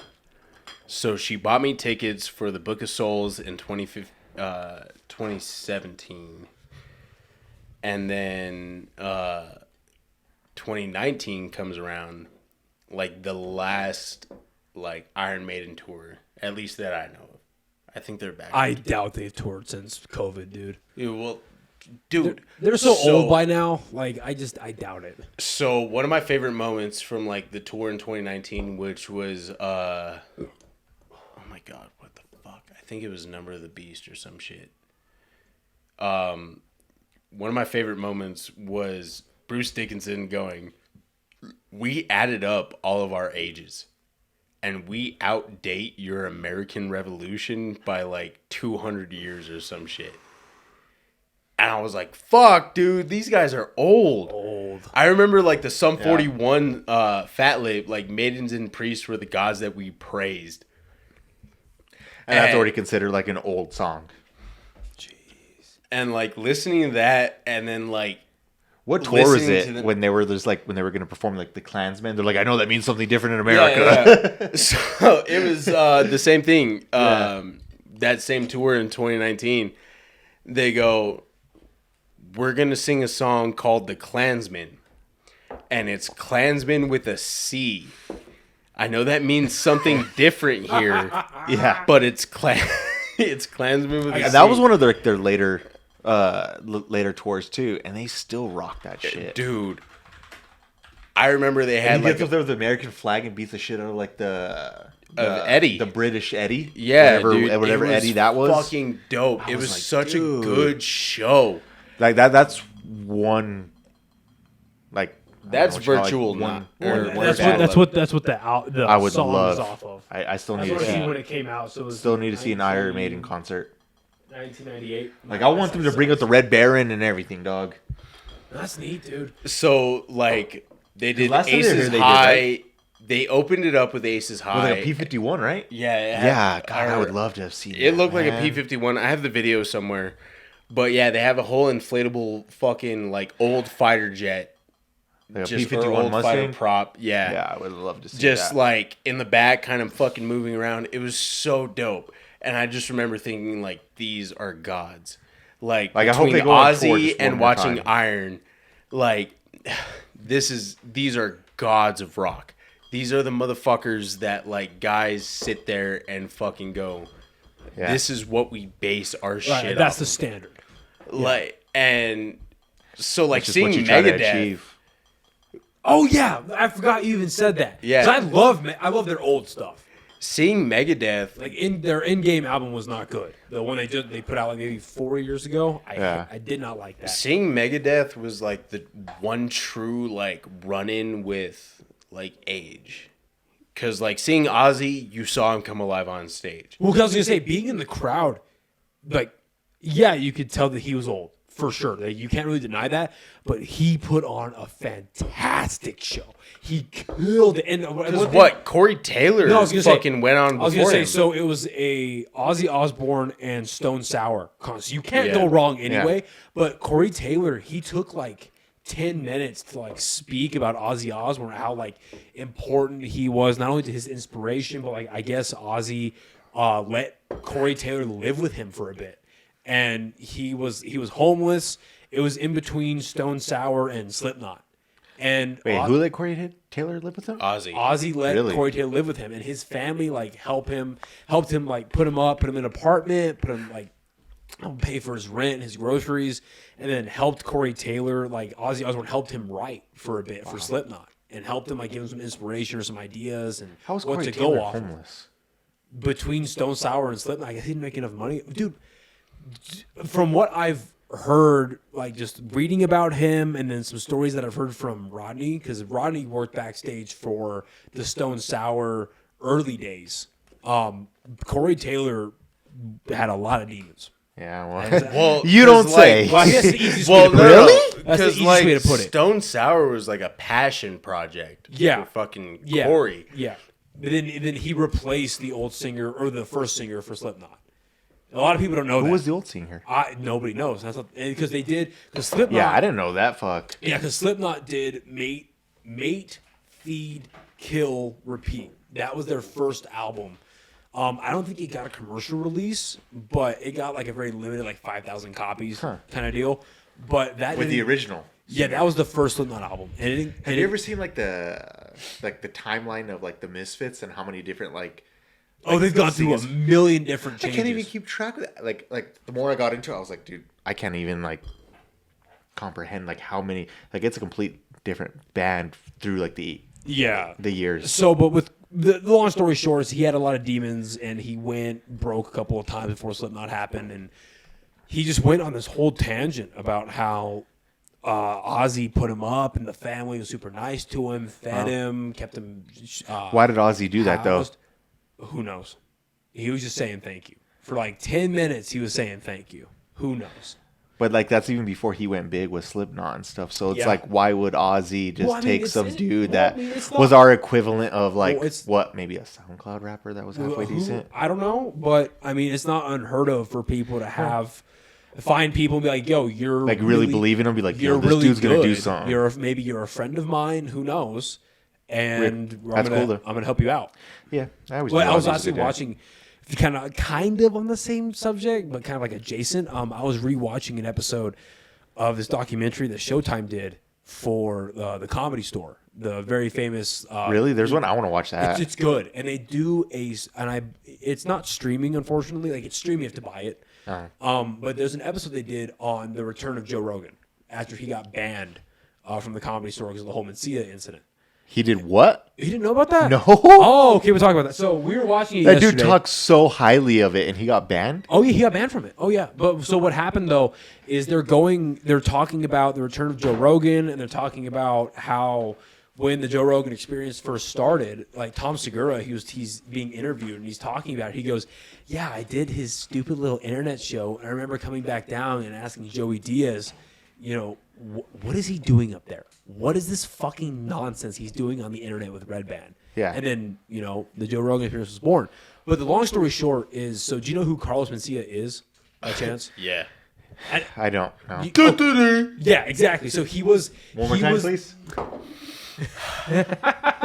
Una más, por favor. Yeah, he's the guy that coined the retard mimicking sound. Literally him. Hey, yo, you can't say that, dog. Yeah, literally him. Hey, man, you're not. Yeah, you need to calm down a little bit right now, all right? What's so great about having You got my face associated with this a now. non-existent platform is people won't make it this far. It's awesome. Yeah, you just wait until you have one So video blow I up see for my own no stats. reason. I know what I'm about. One video that blows up for no reason. Oh God. That's how it usually goes down. But so at the time between like 2005 to like 2008, 9, 10 in there, Carlos Mencia was like the biggest stand-up around. And then he ended up getting this deal with Comedy Central back when Comedy Central was in its heyday, called The Mind of Mencia. That was his show. I'm sure you've heard of that. Yeah. Yeah. That show is fucking Yeah. ridiculous. Yeah, it's insane, right? Yeah. But the point is he got his fame, and then it culminated in that. Do you like fish sticks? Yeah. So what's funny you bring that up though is because Comedy Central was walking on the legs of South Park. Like Yeah. Mind of Mencia was big for like 2 seasons or so. Then it ran. even still, But it's I mean, still that's South all Park. they really have. But so what ended up happening though was it was a rumor because and granted I've learned all of this through watching Joe Rogan and watching that documentary bit they did. But what ended up happening was amongst the comedians at the Comedy Store, they were learning that Carlos Mencia was stealing jokes, and they were like, "Oh, okay, he's stealing jokes. Don't really be around him. Don't really want to." But I thought that sounded like too much of like a abnormal thing. No, it's a very abnormal. Yeah, no, it is. Well, So 'cause the like thing- what Carlos Mencia was doing at the fucking time was straight up jacking people's like stand-ups. Like, do you remember when full sets? Well, no, Like not full sets, but like major fucking jokes that hit concept. at like lower Like fucking word ends. for word, like pretty much. Yeah. Well, do you well, I remember, can the, see do you that. remember the Amy Schumer incident when they were catching her for stealing Yeah. jokes? But Yeah. but it was like it wasn't word for word. It's just just prove the that much more she's not funny. It was just like the ideas behind Yeah. jokes. It was that, but then you add in almost verbatim. It's like that. It's like that thing when your bro tells you to copy your homework, but just change it just a little bit. It's the exact same. No, thing. Yeah, literally. no, for So- real. because the Comedy Store is at a real low point. It gets brought up because of like Rogan and Joey Diaz, Tom Segura. I got a question real quick. and all these people. Wait, give me a second. Give me a Okay. second. So they bring it up, and then Carlos Mencia is on the same rise, but Carlos Mencia is stealing jokes from everybody. And Rogan's comedy career was not anywhere close to what Mencia was. Mencia was huge. So what ends up happening is it culminates into this big on-stage like shouting contest between Rogan and Mencia. And they're yelling at each other. Mencia's calling Rogan a little bitch. Joe Rogan is just saying like, "Yo, you're stealing lines. You're the reason why nobody shows up here anymore. You're the reason why nobody wants to tell jokes around you." Like, Then why were they still giving him sets? because he was making money and he was bringing in crowds because he had that show with Comedy Central. He was having these 30-minute bits with HBO. Right? That's when all that shit still mattered. This is way before Netflix. I know what you're talking about. Yeah. So what ends up happening is that incident happens on stage. And then afterwards, at like 2 or 3 in the morning, there's a video of it, and Rogan and Mencia are yelling at each other in the parking lot. And they're just going at it. And Rogan keeps going at, like, he's bringing up facts about, like, things he's stolen, what his habits are, all this stuff. Like, it would get to the point where Mencia wouldn't allow comedy stores or comedy, like, venues to put his name on the marquee because comedians wouldn't show up. So he would, like, If he was there. Exactly. And he had such a big name because they knew he would steal. So like, he had such a big name that he would show up and tell the club promoter, tell the club owner, "Hey, I'm going next." Then he'd go on for an hour when all these other comedians are having like 15, 20-minute sets. He would go on for an hour because, he was hilarious because he was stealing everybody's content from like 5 other people at a time. So then they have this whole big fight in the parking lot. So what happened to him? So it goes viral, but then the person who's running the Comedy Store at the time, or like doing like a lot of the business, a lot of the bookings, his name was Adam. He calls Rogan and goes, "Hey, you're banned." Because of what happened. They sided with Mencia because that goes viral, and they sided with Mencia. Over Rogan. And then Rogan goes, "All right, well, if you make this," and this is quoting him, he goes, "Well, if you make this decision, you're going to stick with it. I'm going to stick with it as well." So why is he still so partial to the coming back. Comedy Store? Because what happens is Ari Shafir, who he is, right? Which is that dude's funnier than fuck. Yeah, The he's amazing The funniest racist. Jew. Yeah. Oh god. Yeah. So he that goes was and he probably films- like the highlight of my childhood's Amazing Racist. So he goes God. and films his first 30-minute comedy special at the store, and Rogan's like, "Yeah, I have to be there." So he goes. He gets contacted by Adam, or he gets contacted he gets contacted by Mitzi Shore again, the lady who runs it. He goes, "Look, Adam's not there anymore. We're running it way differently. We want you to come back." And it's really sweet to see, like, Rogan get real like emotional and talking about like how important Mitzi Shore is, like all the comedians that all the greats that we 'cause he know always today. talks about, like, it's the greatest thing ever. Yeah, whether it's like Rogan, Bill Burr, fucking Joey Diaz, Tom all those dudes Segura, are just his insane. wife, Theo Vaughn, even people like Brendan Schaub, right? Like, all of that, according to him, is because of Mitzi Shore. So they brought him back, and that's why he talks about it so well, or like so highly, because after the Mencia thing kind of like went and had its time, everything came back to normal. Then you had people like Whitney Cummings, Nikki Glaser, Annie Lederman. That kind of a lot of the more the female presence came into the store, and it got bigger. It's a really good episode, dude. So Hey, back- if you're so wait, into hold that on for a second. shit, it's really good. So back to that question I had, right? You love Rogan, right? Yeah. Oh yeah. And I love Rogan. I think he's a phenomenal dude. I think he's doing great He's work. why I do all this. Yeah. Oh, I think yeah. he's doing great work. He's so like He's nuisance. transparent. He's authentic. It's and real. he's really center, and he doesn't care who you are or wherever you come from. Yeah. He just wants to talk and have a normal conversation. But do you really think he's that funny?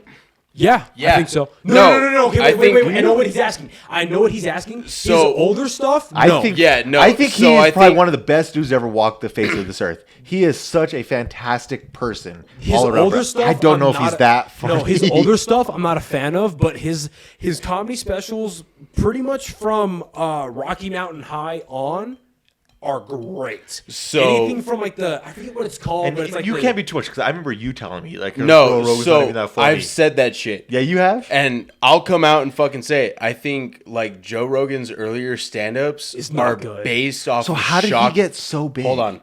So I think Joe Rogan's earlier stand-ups are like based off of shock value on what he says. Yeah.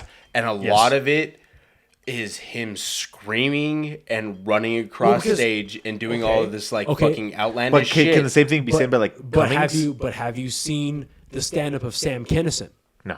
Sam Kinison is someone that Joe Rogan praises to the high And I'm- heavens. yeah. And if you look at Sam Kinison and his stand-up routine, that's all it is. He has, don't get me wrong, the fundamentals and the writing and the punchlines are on point, but the delivery, like, I'm not going to do it because I don't want to destroy fucking eardrums, but he's like grabbing the mic and screaming into the fucking, like, that's what he does. So Yeah, but do you like- think he's a Bill Burr? Or do you think he's a No, Bill no, no, Burr is a David- completely different. No. But do you think he's like at that level? Yes. Of like David Oh, yeah. Chappelle No, and like okay, so no, Kevin no. Hart Okay, and like wait, because you just brought up completely. Yeah, no, Dave Chappelle's the different- best guy to ever do it in the You world. brought up completely different comedians. Yeah, no. but completely they're in the different. same You're industry. talking about No, delivery no. styles. Those are two Yes, of completely course, but they're in different the same- fucking- So look, here's my opinion. No, Here's my opinion. So Rogan, right now, he comments on contemporary ideas or contemporary things that are popular, and he says what everyone is thinking. And that's hilarious. But he's also, the appeal of Rogan is because if you're sitting down to watch his stand-up, more likely than not, you have watched a decent amount of the podcast, so you know who he is as a person. Yeah. So to see him be this bro guy that's on steroids, that lifts weights, does fucking jujitsu. He's not on steroids. He's just on testosterone. Okay, fine. TRT. He's on test. Yeah, he's on TRT and this other stuff. But to see him be funny is interesting. But then you look at Bill Burr. Yeah. Bill Burr, what's funny about him He is just doesn't give a fuck. he knows how much of an angry person he is, and he knows how manic he can be. So he leans into that just Yeah. enough to be funny. You look at Kevin Hart. Kevin Hart, Just that spastic dude. no, That's Kevin Hart is so special, and this is another lesson I learned from the guy I brought up a little earlier, Buck D. He did a perfect mixture of urban comedy with that commercial comedy. He did the perfect mixture of like the urban, real black comedy, like African American style comedy, but he mixed that with the type of comedy that you can market. You're that too, right? Okay, The cool. type of comedy that you can market to a family of four. That's what made Kevin. He can go viral so easy. Yeah. He's short. He's funny. He's got a loud voice. He's so enthusiastic, charismatic. He's great. But then you go to Chappelle. Chappelle is because just people in our the best generation, to ever do it. especially in my opinion, Just the best he to ever is the do it. greatest stand-up to ever do Easy. it. Because not only because Easy. you can Not watch even a question. because you can watch his career, and usually if you see like comedians stand up and like a TV show they do, maybe it's two different things. Dude, like the Chappelle show? Saget, right? Let's look at Like- let's look at Bob Saget. Bob Saget, his stand up did his stand up was very dirty. It was very gross. He said fuck, shit, cunt, everything, right? Yeah. But then you look at Saget on Full House, and it's like, Crazy. whoa, Yeah. why is he so friendly? And that's like How the is he so weird nice? thing that I don't like is you don't know But who then- they actually but are. exactly. But then you see Chappelle. You look at Chappelle's stand up. Chappelle's in the always the beginning, same in the person no beginning, matter it's what. he's the same person in the stand ups Yes, and I as he love is that. in Half Baked. And maybe that's the problem that I have with Rogan is you listen to his podcast because I listen to a lot. You know, I just listened to what was that last one? Kristen, the trans Navy SEAL. I still need to listen to that. I'm finishing up the It's lecture. fantastic. I'm sure it is. It is so I'm sure it fucking is. good. sure it is. So I listened to So- that and the way that he is, and then I listened to like his like a comedy special. I'm just like, this isn't the same. Well, let me dude. finish about Chappelle. So- This Let me isn't the finish same about Chappelle. dude. So here's the thing with him, though. You follow his career So it's going like, up is he to forcing it, or- going up to the present, right? Chappelle did that, and it's not even like a stand-up. It's like a public sit-down for 30 minutes. It's called 8 minutes, 23 seconds. It's about George Floyd, right? If you haven't seen that, take the time to do it. It's fucking great. Yeah. So if you look at that like public sit-down he did, where he talks about the what's going on with George Floyd and COVID and everything that's crazy going on, right? He talks about that. And then you look at the recent Netflix specials he's done, it's the same tone. He's the same person. Obviously, in the stand-ups, he's being a lot more funny and comedic about it, but it's the same comedian there. And the fact that Chappelle can go from something like Clayton Bigsby, the black-white supremacist, God, that was probably the best thing that he's ever done. God, it was so You got funny. hate in your heart, let it out. If you got hate in your heart, let it out. What power? Condoleezza it Rice. was so good. Sound like a Mexican dish. Yeah, it's hilarious. Even at work, dude, you just hear these guys, and like even black dudes, like, you got hate in your heart, let it out. What power? And it's just the funniest thing The ever. thing about Chappelle versus Rogan. God, I love Chappelle. It's everything. I love No, it's Chappelle. everything. So, like, yeah, no, if you're going to compare the two, is like Chappelle has the platform himself to be able to talk about And these he's issues. uncancelable. Rogan, They both are. They both are. They both are. uncancelable. 100%. Dude, Rogan had a compilation video of him saying the N-word, and he is still the highest paid podcaster and stand-up comedian. He did say sorry about it, though. So he's still what uncancelable. ever. Anyways, so Chappelle has like this platform We should probably do something where No, making leave him. noise. Leave him. It's Okay. cute. where It's cute. it's cute. It's cute. Oh my god, LOL. It's so fucking Make sure you get this picture with adorable. all of them so you know how much we actually put down, okay? That's not even enough. Anyways, so Chappelle has this platform where like him as a comedian, he can just go out and say this fucking shit, and you're like, So much noise. oh yeah, that's Chappelle. Well, because also he's telling the truth, though. He is. He's He telling is, that's but what's he tells important. it in such a good way. 'Cause, But- like, in that Kristen podcast, they were talking about Dave Chappelle and like how he got canceled, and or tried, and they're basically just like, what's there to cancel him for? He was literally a love letter to one of his friends that he Exactly. turned into a comedy show. Was it, And I was like, that uh, is such a good way to put it. was it it- was. Sticks and Stones, or the one where he talked about Clifford, Yeah, that was like his second or third one, I think. Sticks and Stones. like most recent. Well, the last one, the last one was was called The Closer. Yes, The Closer. That was the So last one. I I was don't. in the jumpsuit and shit. I think he may have been in a suit, but he might have been. Well, in the a jumpsuit was Stick and Stones. Oh, was that Sticks and Yes, it Stones? was. Oh, I'm sorry. I got it reversed. Yeah, it was. I'm pretty sure. What was anyway. The Closer then? What was he in there? It probably. I thought that's what he was in the jumpsuit. I'm gonna look it up. Yeah, look it up real quick. Netflix. I don't care. It may, So have I been paid that subscription even though they raised it by 2 times. it may have been The Closer or Sticks and Stones. Regardless. But Chappelle mentioned Sticks and Stones, where like this trans advocate comes up and talks to him. My people have gone through so much more. What the fuck? I think that might have been The Closer. It might have been The Yeah, it Closer. might have been The Closer. But Is what you're talking about. the trans activist says, my people have gone through more. You're right. Sticks and Stones was the jumpsuit. The Closer was the suit. You're right. Yeah. So Okay, so I was wrong. You were correct. No, I was wrong. I thought the jumpsuit was The Closer. Okay. I was wrong. continue. So he says, this trans activist comes up and says, my people have been through more than you can imagine, or something like that. Right. I'm misquoting one way or another. It's not exact. But I remember the line afterwards is that this trans person has 2 black people behind him. 2 gay black people behind him. Yeah. And he goes, Clifford? Clifford?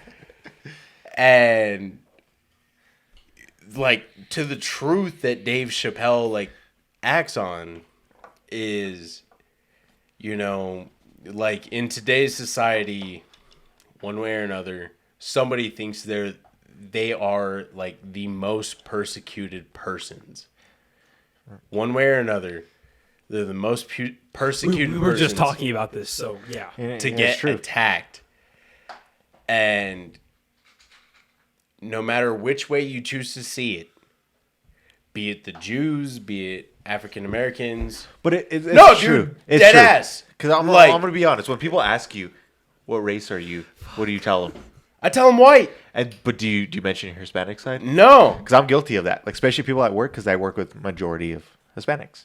And they'll be like, gringo or, white boy be like, bro, I'm Hispanic. Like, Hey, that sounds like an OSHA lawsuit to me. Like, my uncle. It's Carrillo. Like what you like? And I get on that. Like, Bro, I'm the guilty only of it. I'm cop- truly like, guilty of it. And I'm just like, in my lineage, the only white name that exists is you guessed it, Springer. It's Ramirez or no. Benavidez, Lucero, Saavedra, and what's the other one? Can't remember. Words. But like mainly Hispanic. One white dude fucked the whole fucking deal to bring up. this back to what we were talking about, like when you look at a common denominator on why they're so popular or why they're so why they resonate, right? Yeah. Whether you're looking at somebody like Rogan, Chappelle, Hart, or Burr. Right? I would throw Segura into that too, and his wife. They're all Are you Japanese? They're all transparent. They're all authentic. That's the most important part. That's why people gravitated but so much. what do you think made Rogan popular? Was it the MMA? Was it Fear Factor? Or was it his comedy? It was okay. I need to pee. I'll answer that, but I got No. So I'll talk about that. Because that's what I was truly wondering. Because I just never found Rogan that funny. I found him as a great mixed martial artist. I think what took Rogan into the next steps was MMA, because it brought him forward.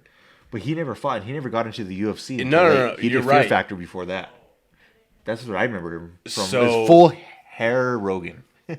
So prior to Fear Factor, Yeah.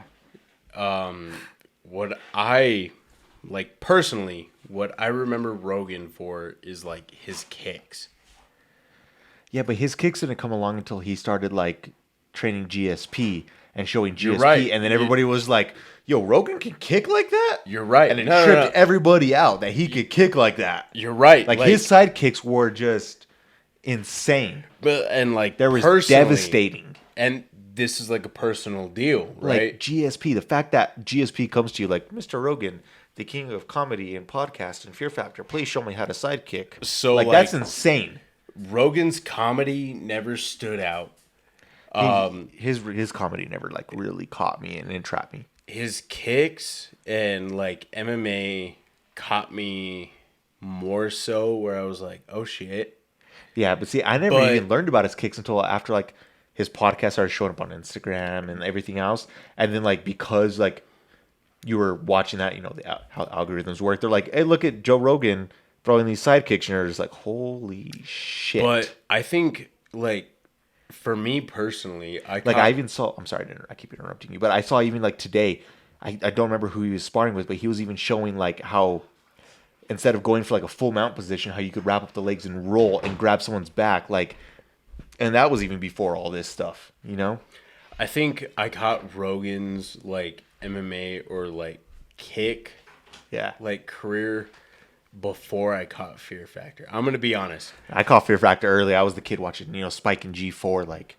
You see this shit? These motherfuckers are eating scorpions and stuff. But with Rogan, I think as far you as brought two and there's three of us. Makes There's sense. only two left. there's only two left. And there's three in the bucket. So Oh shit. yeah, there's now three in the bucket. One for each. Well, shit. But I think as far as Rogan goes, I caught The whiskey.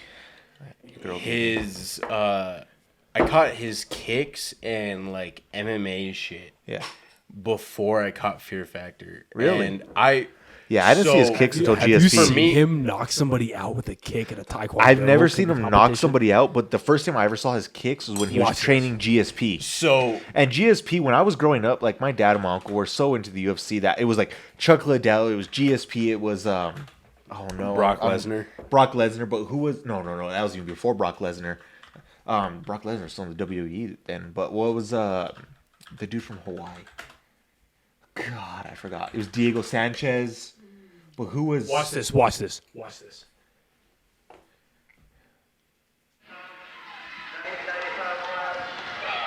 fuck.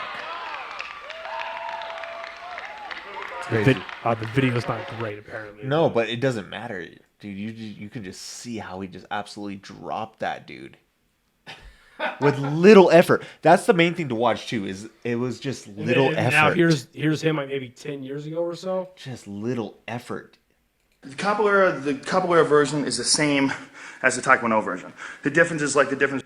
And really, when I did to the bag, I would always stiff leg it like this. Yo, yeah, this was the same gym that he was with GSP. There's a tremendous amount of torque in this kick, and a tremendous amount of power. It's got to be the same day. It's the most powerful kick, I think. It's loose. Just that spinning back kick, bro. And that's probably what, a 60, 70-pound bag? Just absolutely looking like it is weightless. Well, and look how long it takes him to slow the bag down. Side kick. It's got much more power. Like, look how long it takes him just to slow the bag down. Get the fuck out of here, dude. Dude, just to knock a 70-pound bag to the wall like that? That's a lot of fucking power. well, and that's like, that's the thing that fucking sent me over the edge with Joe Rogan. Is like, when you think about a kick, right? Like, somebody upends you in the fucking nuts. It doesn't take like a whole lot of power. Like, for somebody to come and uppercut your ass. But to do a good fucking stand and turn, that shit sucks.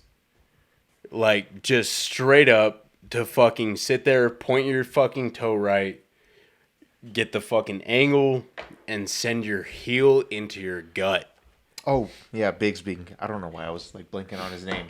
But, like, that was, like, the era when I grew up in UFC. It was small, and it was, you know, it was, like I said, Chuck Liddell. It was GSP. It was Bisping. It was, you know what, Forrest Griffin. It was those guys. But it was, and like, just big to see dudes Joe and technique Rogan meeting. Yes, but just to see Joe Rogan showing GSP these kicks and how to generate so much power, I was like, why isn't this guy fighting? That was my original thought. I was like, why isn't this guy fucking fighting? And then if you listen to this podcast, you realize why he's not fighting. He's talked about it. Yeah, he's talked about it. He made a decision. Am I going to try to do, because he decided that he was doing martial arts and stand up. Yeah. And it was, I see a lucrative opportunity in stand up. It was that, and it was like, do I want to suffer more head trauma and everything else? Well, which is understandable. I remember 100%. I remember one statement that kind of stuck with me. He was like, I see dudes that care about this a lot more than I do, and they are going to cause me real damage, and I'm not going to risk that. Well, it's not even that, but also imagine the fact, like, remember that thing that Dom told you? Like, imagine if you cared. No, honestly, like, imagine if Joe Rogan trained as hard as GSP or as Bisping or as Nate Diaz or as these dudes. Well, it's hard to speculate. It is hard to speculate, but just imagine. But the same thing that Dom told you, because, you know, I've seen you in just incredible shape. And I was like, man, I wish I was that guy. But, like, it's just one of those things that some Jews just have it. Yeah. No, and so and to be Joe Rogan throwing a 70-pound bag into the wall like that, and where GSP is like, bro, you got to show me how to do that shit. Well, the original question was, why is he so famous and so popular, despite where did he get famous off of? Was it Comedy Fear Factor or MMA? And again, I highly recommend that episode of that documentary, because he talks about what was it again? It's called The Comedy Store. It's by Showtime. It's on Amazon. It's called The Comedy Store, and he has a moment where he's talking about Mitzi Shore, and the night that she made him a unpaid regular, and he was like, I've heard him on the podcast. Yeah, he goes, I remember I went back to my apartment and I laid down and I was like, fuck, I'm a comedian. Like, I'm a real comedian. Real time. And he focused on that. So I think it went from that to him getting into news radio. There's a big I forgot about that. And what other TV show was he in? I forgot about that. So he went from news radio to Fear Factor. Was that what it? I thought it was one more before. To Fear Factor. He went straight to Fear Factor. Bro, he talks a lot of shit on Fear Factor. Well, like, bro, like, some of the stuff was just not okay. Well, not only that, but he's self-admittedly, he's talked about the fact that he still lives off of the Fear Factor money.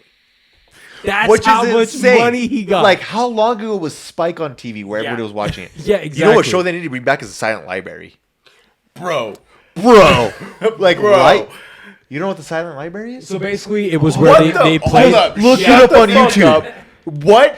You don't know what the you silent mean? library is?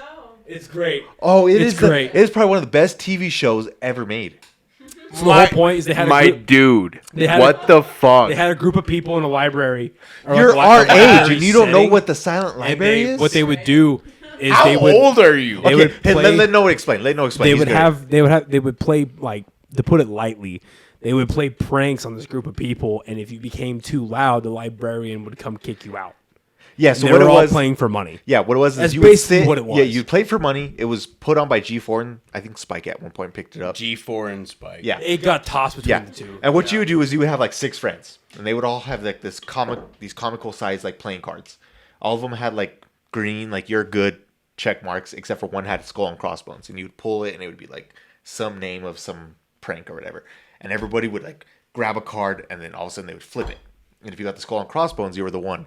And it was like some stupid name that would somewhat resonate with what it was. And it was like get shot from like t-shirt cannons with like cabbage and like spinach and just like random stuff. And it was freaking It would cause you hilarious. pain. And it would cause you pain. And or, it was like gross you out, you couldn't laugh above like a certain level because it was a library. or scream out in Decibel pain. level.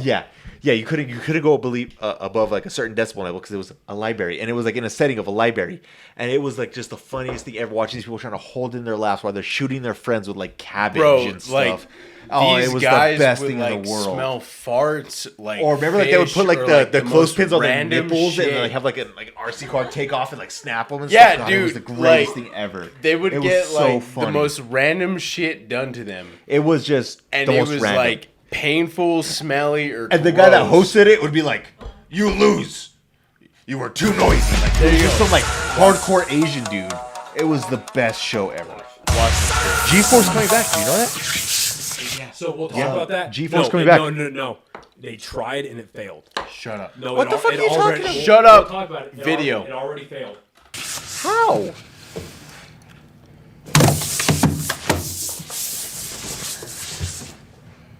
One, two, three.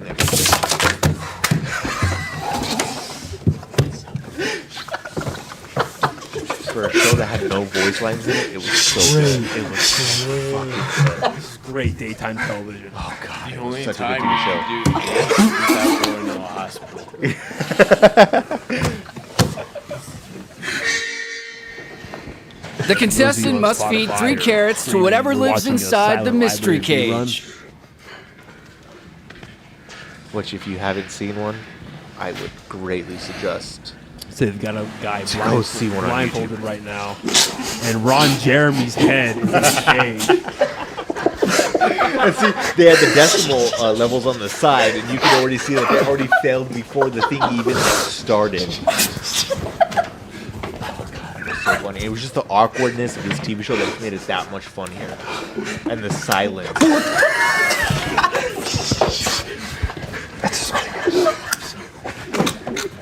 Give me another carrot.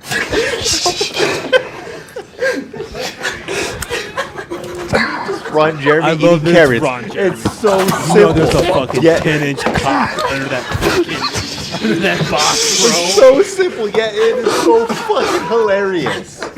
This had to been like the easiest, most low budget TV show ever created. That was one of the best and funniest TV shows to ever exist. It's Ron Jeremy eating carrots. That's all it was. You should try finding the one where they're like using the t-shirt cannons and like throwing stuff and the friends are just like canvas and just slipping and falling. I want to finish the point about like why I think Rogan got so popular. So if you look at him as a person, he's a very he's very genuine and he's very curious. Like he's actually curious about what he cares about the guests he has on. But not only that, but he's What real quick is this guy always tells me all the time. Explain to me like I'm a 5-year-old.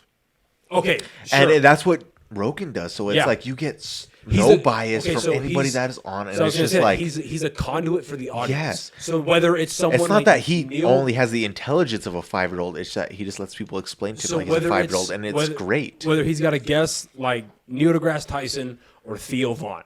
Not calling Theo Von an idiot because he's very smart. I mean, if you want to watch Theo Von at his best, check out his episode with Jordan Peterson. No, seriously. One of my favorite lines from him was like, man, dude, my favorite weed was cocaine. It was my favorite line from him ever. But like no matter what the guest is, he's able to be a conduit for the audience so the average person can understand the information that's being given to the and listener. he's really good. But like, oh, just in case, like, what do you explain? Like, I know what you're talking about, but like maybe the audience has to explain it. Like, he's really good with that. So and I'm he's like, I'm that guy that's on what the fuck you're talking about. But my point is that he's very authentic, he's honest, and he cares about what they're talking about. And yes, he has name recognition from news radio and from Fear Factor, from UFC, from all this stuff. And then also, not only is he genuinely curious, he's just, you look at the guy, he's good at what he does. Yeah. And he has a very, like, I don't know how you would say it for somebody's voice, but it's easy to listen to his voice. Because there's a lot of podcasts. And he's very good at steering conversations. Like, he really is. Like, here's an example. He's a great podcaster. I love Mike Tyson's podcast. But I have a hard time listening to it. Just being honest, I have a hard time listening to it sometimes because of Mike Tyson's lisp. I have a hard time doing it. Have you ever seen But have you ever seen the Nelk Boys podcast? Yes, and it's good. With like Mike Tyson and with Caitlyn Jenner and stuff. That Caitlyn Jenner one was fucking fantastic. The Caitlyn Jenner one's good. The Trump one's good. The Tyson's one's good. Dude, they got fucking Trump. And they got taken off of YouTube because of Trump. But my point is, it was funny because Trump even predicted it. He was like, dude, he's like, live in the glory now, but mark my words, like this will be taken off. And I watched it in the video format before it got taken off. But so did I. My point is, so did I, and it was a great podcast. It really was. My point is that hang on. Yeah. Is that Rogan is very authentic and he cares about getting his point across. Like, he's not afraid to be able to tell guests, hey, you're wrong, or hey, let me finish my point, or maybe maybe just like someone who is as smart as a Mike Baker or a Neil deGrasse Tyson or as Bernie Sanders. Yeah, how is that not intimidating? He's an astrophysicist coming in talking to you, and you have to question him. Hang on, because he's so fucking rich. He doesn't care. He's got that fuck you money, as he says. He has the fuck you money, so what is the point of having it if you can't say fuck you? No, it's true. He has that permanent invincibility shield. I wish more people would say fuck you. He has that. And the fact that he's a good person too. Like, he's a great person. Whether it's him bringing on up and coming comedians onto his show now, whether it's, if you look at the very beginning of the show, I think the person with the most guest appearances is Tom Segura. He was on like episode 4 or some shit. He's had people like Brendan Schaub on a bunch of times. Bill Burr, obviously Joey Diaz, Theo Von, Kevin Smith when he was still alive, Ralphie May. You know, he has a track record of. But what got him there to click on the podcast? Because of him, he's not a gatekeeper. He wants people. We were watching the documentary. That's points on why to keep people. But what got him really going? Because he's good at it. But was it his celebrity personality, such as Fear Factor? Well, no. Because even the UFC didn't come along. No, he's good at it. Because he's legitimately good. Yes, does it help that he has a bunch of celebrity friends? But he even talked about like how the beginning of announcing UFC, he did it for free. Yeah. So that's what I'm saying. Even before that is like what got people to go and click on his podcast. Because he was podcasting before podcasting was a thing. It's true. Right now, it's oversaturated. Like as of February of 2021, there was over 1.9 million registered podcasts. Which is insane. Which is insane. There's everybody listens to podcasts. But I guess what I'm saying is you had a great podcast, way better than this one. This one's but way better. This one is garbage. No, but the last guy you had, not the last guy, but like that last two guys, Jay Block. He's running for governor, right, of New Mexico. Was running, unfortunately. Was running. Yeah, dude, that was a fantastic podcast. I'll be straight up. Like and the fact that you had somebody that holds a certain amount of, let's call it authority, and a certain amount of press, and a certain amount of he's going for a high value position. Yeah, and the fact that you had him on the podcast, which to me that would seem intimidating. Like tonight, I had to go to a dinner, which I felt really intimidated about for like the first 30 minutes. Yeah. And then I warmed up. But the fact that you're able to do that, steer the podcast and do really, really well. Like truly. Theoretically speaking, is every New Mexican in this state, which forgive me, but I don't know how many people living in this state, but it's, you know, Too many. Yeah. 3 million. Traffic is a bitch.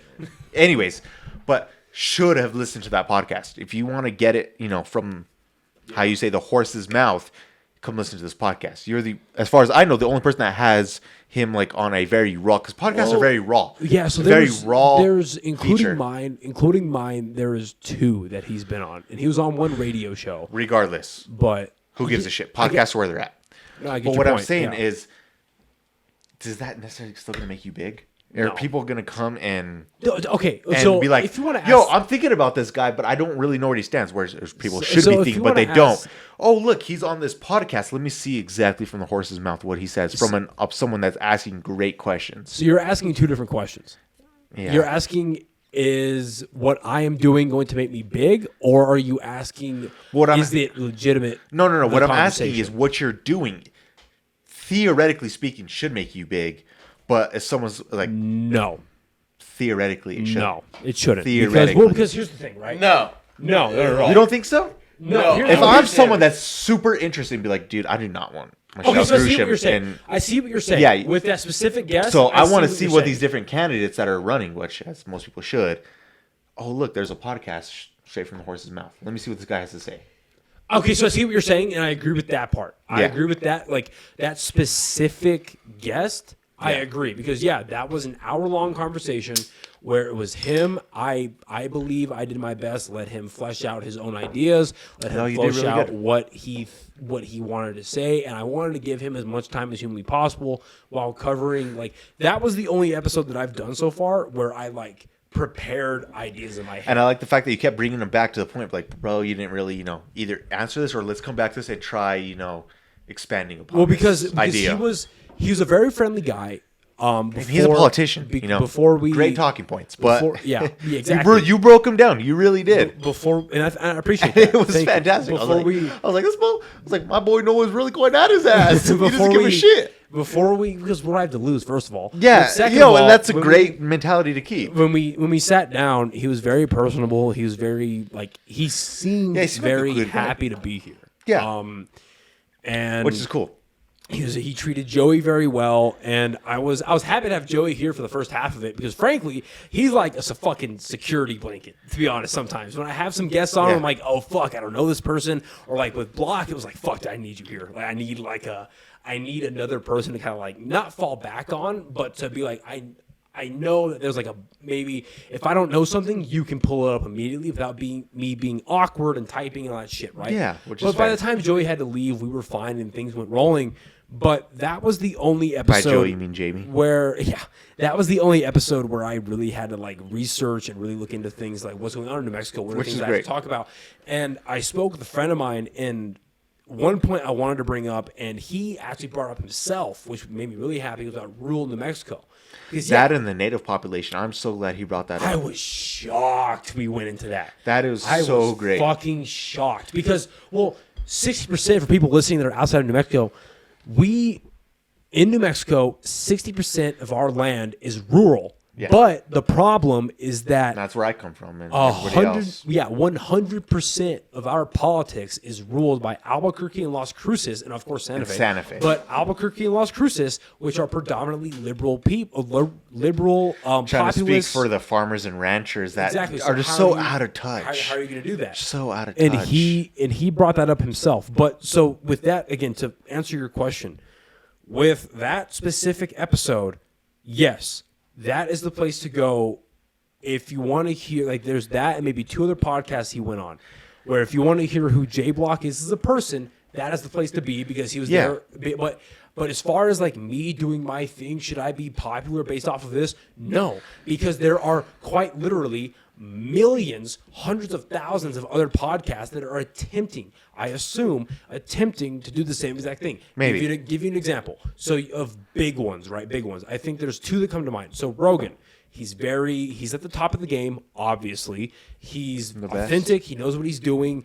And Spotify backs him 100%. The only censorship that Spotify gave Rogan was a COVID-19 Was a COVID banner above the episodes that talk about COVID, and that's fine. Like, even if they mention the word COVID. But then, if you look at a podcast like Armchair Expert, which is hosted by Dax Shepard, it's a very good podcast. But my impression of it is, while it's an authentic conversation, it is a lot more commercialized than any other episode or any other show that I listen to on Spotify, because of the fact they have an exclusive deal with Spotify, and because of the fact they have people on like Anderson Cooper, Barack Obama. Those people will not fucking touch Rogan because they know they will get fucking torn apart in the most polite way possible. But I also don't want you to forget like how important that podcast that you did with him was. Well, I appreciate because that. I appreciate like when I was watching it, the overall thing I got from him is he's kind of Trumpy, which I wasn't like the biggest fan of. No, seriously, like I wasn't the biggest fan of. But the fact that he talked about the reservations, Native American population, and rural New Mexico, that's what made me feel really good because, like I said, I come from rural New Mexico. No. I come from Taos. So, I'm a norteño, true and true. But the thing was, hold on for a second. But it's like these guys don't know. These guys don't know what they did with the land, what we did with the lands. They don't know how we ranched or farmed or anything like that. And they try making legislation based upon that. And they don't know about, the reservations or the pueblos that, go on, or like how the most sex trafficked, women are Native American women that He brought that up. And he brought that up. And that was so important. I was like, dude, you can be as Donald Trumpy as I want. I don't give a shit. But the fact that you acknowledge that and nobody else has is huge for me. I just want to throw this in. So the whole credit where it's due, the whole reason you managed to do that. Well, the whole reason I got that episode set up was because a friend of mine worked on his campaign team, and they set him up with so they got a bunch how of people, it goes. They got a bunch of people on the team, obviously, but somebody else on the PR team set him up for a podcast. But the podcast they got him set him up for was zero production value. It was going to be audio only over Zoom on their phone. And so my buddy that's on their team found out about that. I was like, fuck that. I know a guy. He called me. We got to set it up. But my point of bringing this up is I'm not sure how I didn't get more exposure on that episode because, look, I haven't done it recently because just this economy is fucking me. And I'm technically I'm not going to get a fucking paycheck for a few weeks, and I don't have a lot of money right now. But whenever I do run ads, I have an idea that might change soon. Yeah, I'll run ads for anywhere between the average is $20 to $30 on Instagram. Which that's what I was talking about him. I was like, let these fuckers run their ads. Here's my point though. I'll run my ads for $20 to $30 on Instagram. There's been one or two where I'll pump 50 into it and it gets really good numbers, right? But 20 to 30 is my average. It might give me 2 followers on Instagram. It'll give me 3 more subscribers on YouTube, and maybe that episode will get to 150 views. And I'm happy with that. Yeah. But what I thought was weird, and I need to ask him about it, my buddy, I need to ask him about it tomorrow because the ad will officially be over. He put $750 into a Google ad for our episode, and quite frankly, because I've gotten literally 10 times more traffic off of Garrett, the dude who runs Legion Iron. I've gotten 10 times more traffic off of his episode with 0 ad revenue, but he has an internet name because of all the fitness stuff he used to do. I've got more on that than I do on this one. So I don't know what the fuck is going on with the algorithm, but you know what I mean? It's because of who he is. So, he mentioned with rural New Mexico. Yeah. That's where my, personally, my heart is at. Yeah. Because again, it's more than, again, if you're looking at numbers, it's more than half of the state. Oh, yeah. Much more than half, dude. Numbers, it's got to be. Take that shit out of the equation. At least people who care. For me, take numbers, take everything. I grew up in the South Valley. Yeah. We moved to the West Side. My career, my job has been based out of rural New Mexico. Yeah. Jay Block, that dude spoke for everything that for me as a healthcare provider wished would happen. He said everything fucking right. And I was like, yo, that needs to fucking happen. Yeah, the fact that he said that he didn't give a shit about re-election or he didn't give a shit about this or that. Or he's like, I'm just here to do a job with my ideas based on Remind what people... me when we get done here in a little bit, I'll tell you what he told me off camera. Okay. When we get done here, I'll tell you. I can't tell you the amount of times, like, trafficking-wise or anything else, I can't tell you the amount of times some fucked up shit has happened in these own hands. It sucks, dude. Yeah, it's terrible. It's horrible. But I don't know. Like shit I wish never happened to anybody. Yeah, it's awful what happens in this state, but now the reality of the situation is that, and I think we should finish out this topic and then we'll call it, but the reality of the situation is that he lost, and the person who won by a landslide is the weatherman. And Just now people know his face. It's exactly, and it's going to be Ronchetti versus Grisham in the legitimate election. And I'm giving it a few days. I'm going to give him a call tomorrow because I have, thankfully, again, this is all through connections. Like, this is not because I have a fucking platform. I have connections. Right. And I have a contact info for someone on his campaign team. And I'm going to do my best to get him in here. And I've got a lady, I don't know if she won or not, but I've got a lady who ran for commissioner in Bernalillo County on the Democratic side, and she's agreed to come on. So I'm going to get her in the next couple of weeks, hopefully. She just wanted to get on after the primaries, which I get. You're pretty busy. Yeah. But my point is that it's great. Look, man, like, regardless of who won, because I consider myself an independent, but like regardless of who won, I think it's great. I think we all do. That Ronchetti won his primaries, whatever. But what that shows about New Mexico is that we aren't 50th in education for nothing. Because if you look at 51st to be exact. if you count Washington, give me a second.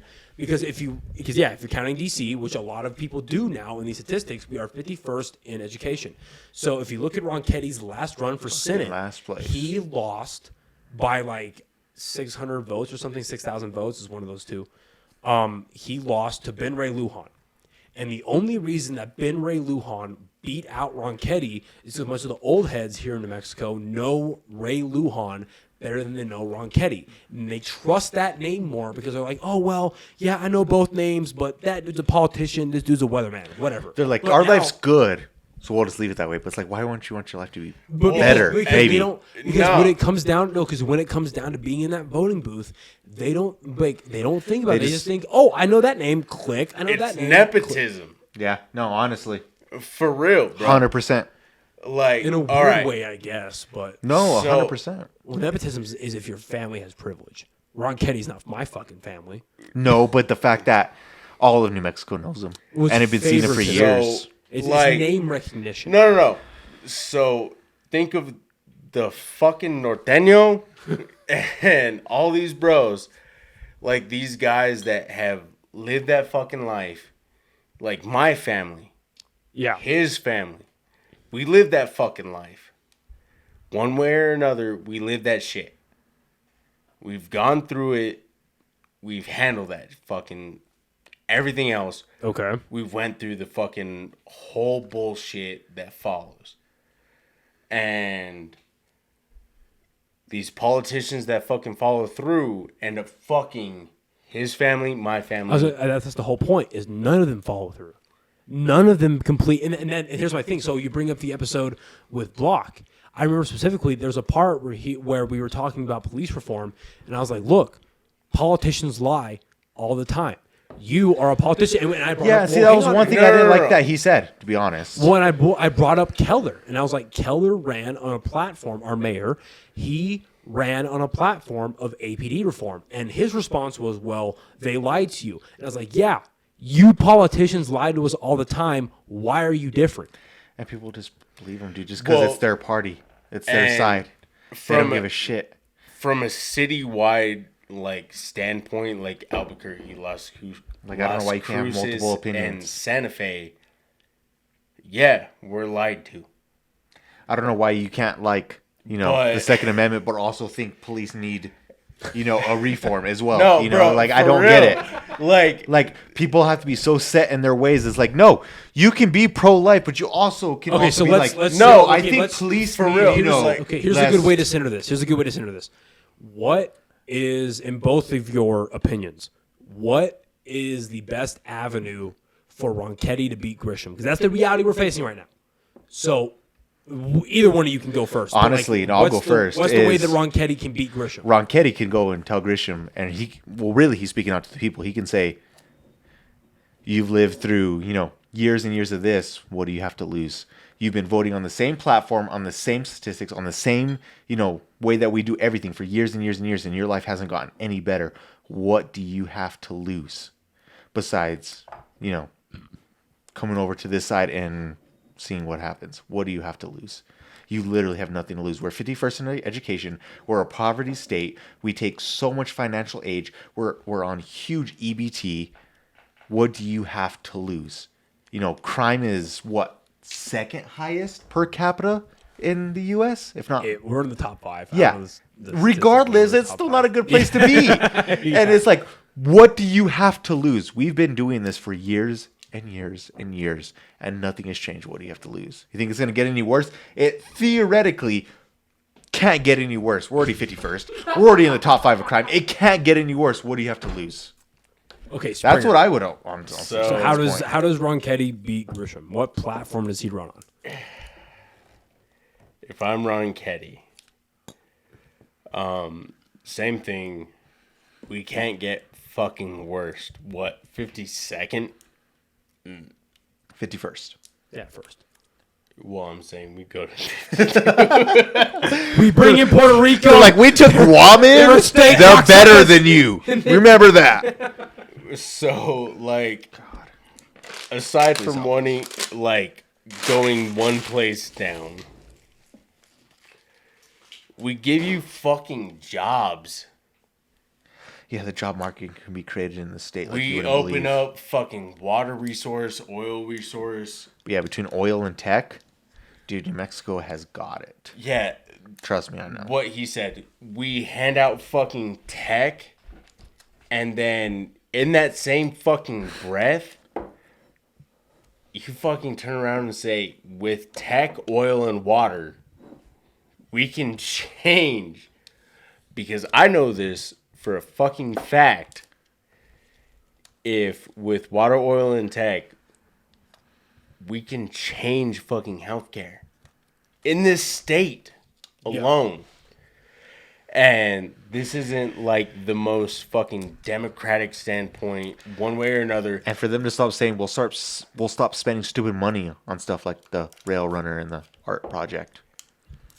Well, that's not going to change. First of all, that's not going to change. But okay, I see what you guys are saying. But so one way or another of saying with spending money on this versus this, we're not going to solve these fucking problems, but we can benefit one way or over the other. So here's the deal. Both of your points are great, but the problem with that being in New Mexico is they both sound like the platform that Trump ran on. And the fact of the matter is that Jay Block, he was running himself like you guys pointed out. Let me have but I'll say. Let me finish. He ran his platform as if he was a miniature version of Trump. Yeah, and I can say this now because it doesn't matter. He lost the fucking election. If he won the primaries, he was going to fly to Mar-a-Lago and get an endorsement from Trump. Which is fair. I was under a verbal NDA. I couldn't fucking tell you guys. I wanted to, but I couldn't. But he was going to get an endorsement from Trump if he won the primary to run for fucking governor. And So we did the podcast on Thursday morning, and then Thursday afternoon I went to the debate that they had, and it was fucking pathetic. I'm gonna be honest. It was fucking pathetic. That's more But sorry. it was Greg Zanetti, and he was in a suit with no tie. It was Ethel Maharg or whatever in a pretty standard like fancy female getup, and then it was Jay Block, and Jay Block was dressed up in a standard black on white suit with a red tie, American flag. He was baby Trump. Yeah. And look, like the reason why, like, and I voted for Block in the primaries, and not because he was on my podcast. I was very skeptical of him coming on the podcast in general. But honestly, you know him better than anybody else in the state. But the reason why I voted for him was because even in that debate, he was no nonsense. Yeah. He just wanted to do this job and then get out. Like I like that. I like that. Like you said that. I'm not trying to be your friend. I'm just trying to do a job. He's trying to do a job. And I love that. Yeah. So no need to make friends. You're just here to do a job. But the reality of the situation is that we have Ronchetti, and my fear is that he's going to have a lot of great conservative-based ideas, and that's fine. That he gets from Fox News and everything else. But the fact of the matter, he's going to sound way too much like the generic right wing. Yeah. Too much echoing of Trump, and he's going to lose in a predominantly blue state. So predominantly blue state as far as Albuquerque and Santa Fe goes. My worry, which still beats out the votes of everybody else. Yeah. So the other day, I shit you not, funny story actually. Yeah, keep going. We're in the line at a fucking KFC. Wow, it's almost like I was there. Yeah, you were. Yeah. So we're in the line at a KFC, and I find a video that shows like the county to city projection. Nobody, I found that video and I showed you. Let's end it here. Let's end it here. Anyways, tell your story. So it was a county to city projection of like red versus blue across the whole United States. And I showed Joey, I showed David while we're sitting in the KFC, and I was like, yo, that's nuts. And Joey's like losing his fucking mind. Like, that's ridiculous. Basically, what the map looked like, it was covered in red, but it had blue splotches everywhere. And we were just saying, like, wow, I can't believe that many cities. Blue, people are crammed that together. And, like, my thought was, after the Jay Block episode, was Jay Block is here to show, like, what New Mexico is about. Like, what it could be. Yeah. Because Albuquerque, Santa Fe, and Las Cruces are blue. But the whole fucking state, aside, like, 2 extra fucking counties, is blue. Everything else is fucking red. Well, see, and the thing that I took from that was do we really live in a so-called democracy when you can see this much red all over rural New Mexico? The people that plant your food, grow your food, feed you, raise your cattle, do all this kind of stuff, but yet in reality we don't have a voice. It's all these major metropolitans that get to say. So it's like, what's even the point of voting? And what's even the point of speaking up? It's a city that's 150 miles above you or below you is going to make the decision for you. So it's like, what's even the point? One license plate that I see popular in northern New Mexico is where's the beef? It sounds dumb, but like, where's the beef? And our agriculture as a state comes from fucking northern New Mexico. And those motherfuckers are voting fucking red. Yeah. The guys that make this state fucking money as people are that red. Advocate on certain people's like behalfs that don't even live there or have no fucking clue what's even going on. So try advocating, and it's like, our whole dude, state, you're just out of touch. It's not your fault. You're just not here. Our whole state based on motherfuckers that like don't make the money. Yep. And I'm not saying to go red. Bring like the honestly, fucking income. Go yellow. Vote red. Yeah, go yellow. Go 100%. Go yellow. Go yellow. The two-party system has been failing America since fucking when? Listen, that's a whole other conversation but that we frankly don't have time for. Anyways, but our whole state itself, like, the money-making areas are red. The money-sucking areas are blue. Yep. It's true. It shows. It's true. 100% true. It's undeniable. When you see what areas like nationwide suck the most fucking money, they're blue versus red. I'm not saying, like you said earlier, two-party can suck a fucking cock. No, it honestly can. You should just better just get a bunch of people together and vote on the person that closely aligns with your ideals. It shouldn't be like, well, I'm Republican, so I gotta go vote for this guy, or I'm Democrat, I gotta go vote for this guy. It's just the way it is. And look, that's why I brought up. And then they dig their heels in and be like, no, gas prices are fine, dude. You care about paying $6 a gallon? Like, come on, it's not even that bad. We're 51st in education, and that shows by the way people vote. Well, and it's by the way people vote. It's by the way we distribute money. Like, it's my like mom's I a teacher, dude, and like at an earlier podcast, 3rd grade fucking reading level, dude. Yeah. It's insane. And it's what we're told. We saw that shit in the fucking group chat. I saw the weatherman on TV. I saw the weatherman. Yeah. Ron Ketty, dude. Because you know his face. Because you know his face instead of going to their website and looking what they promise and what they want to do. If you ask me, him, or anybody else, Ron Ketty can fuck off. Yeah.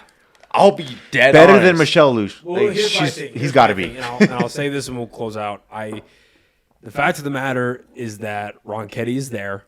And he's our best chance. I hope that he can get his act together, and I hope I have the opportunity to sit down with him. I really do. Yeah, no, 100%. Because I want to pick his brain. I want to figure out what's going on. I mean, no matter what, he's passionate. He is. Well, he sees like the damage that has been done by Michelle party, but hopefully he can make a change.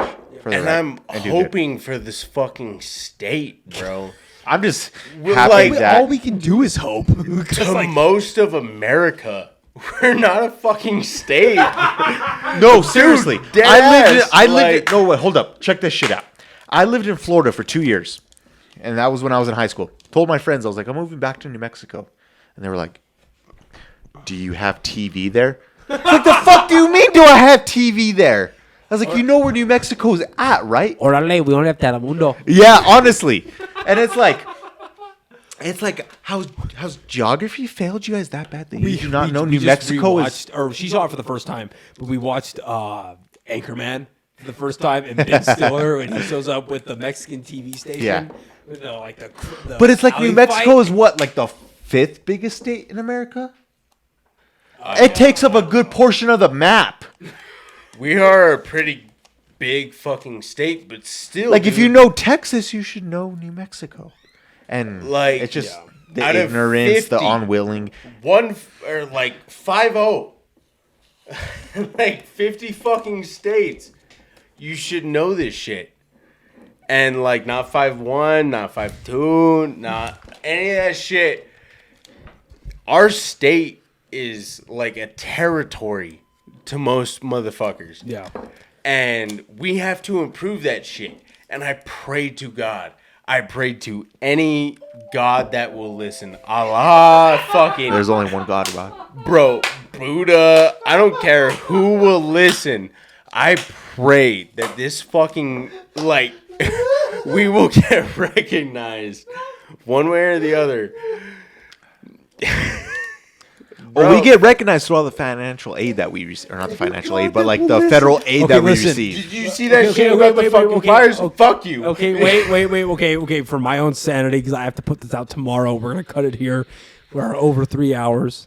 We're gonna cut it here. We can keep talking afterwards, but for my own sanity, we're gonna cut this here. Look, at the end of the day, we're dealing with Ron Ketty. We're dealing with Grisham. I hope I can sit down with Ron Ketty. If that ends up happening, I'll let you guys know. Yeah, that'd be awesome. And we'll see what happens. We'll keep going after we cut. But I do have some shit to tell you guys that I can't really say on camera. But look, seriously, I think we killed every beer that I bought, so I'm pretty happy about that. We definitely killed every beer that you bought. Because today was my cheat day, so tomorrow I can stay on my macros. See, that's what I said too. I haven't drinking beer or Coke in 2 months, 3 months, and so I'm very happy. Probably drink I six. appreciate that you guys came for my birthday. I really appreciate that. Happy birthday, Noah. Thanks, buddy. Woo! And if you made it this far, I appreciate you guys for listening and watching. And we'll see you guys next time on the OnlyKings podcast. Bye, everybody.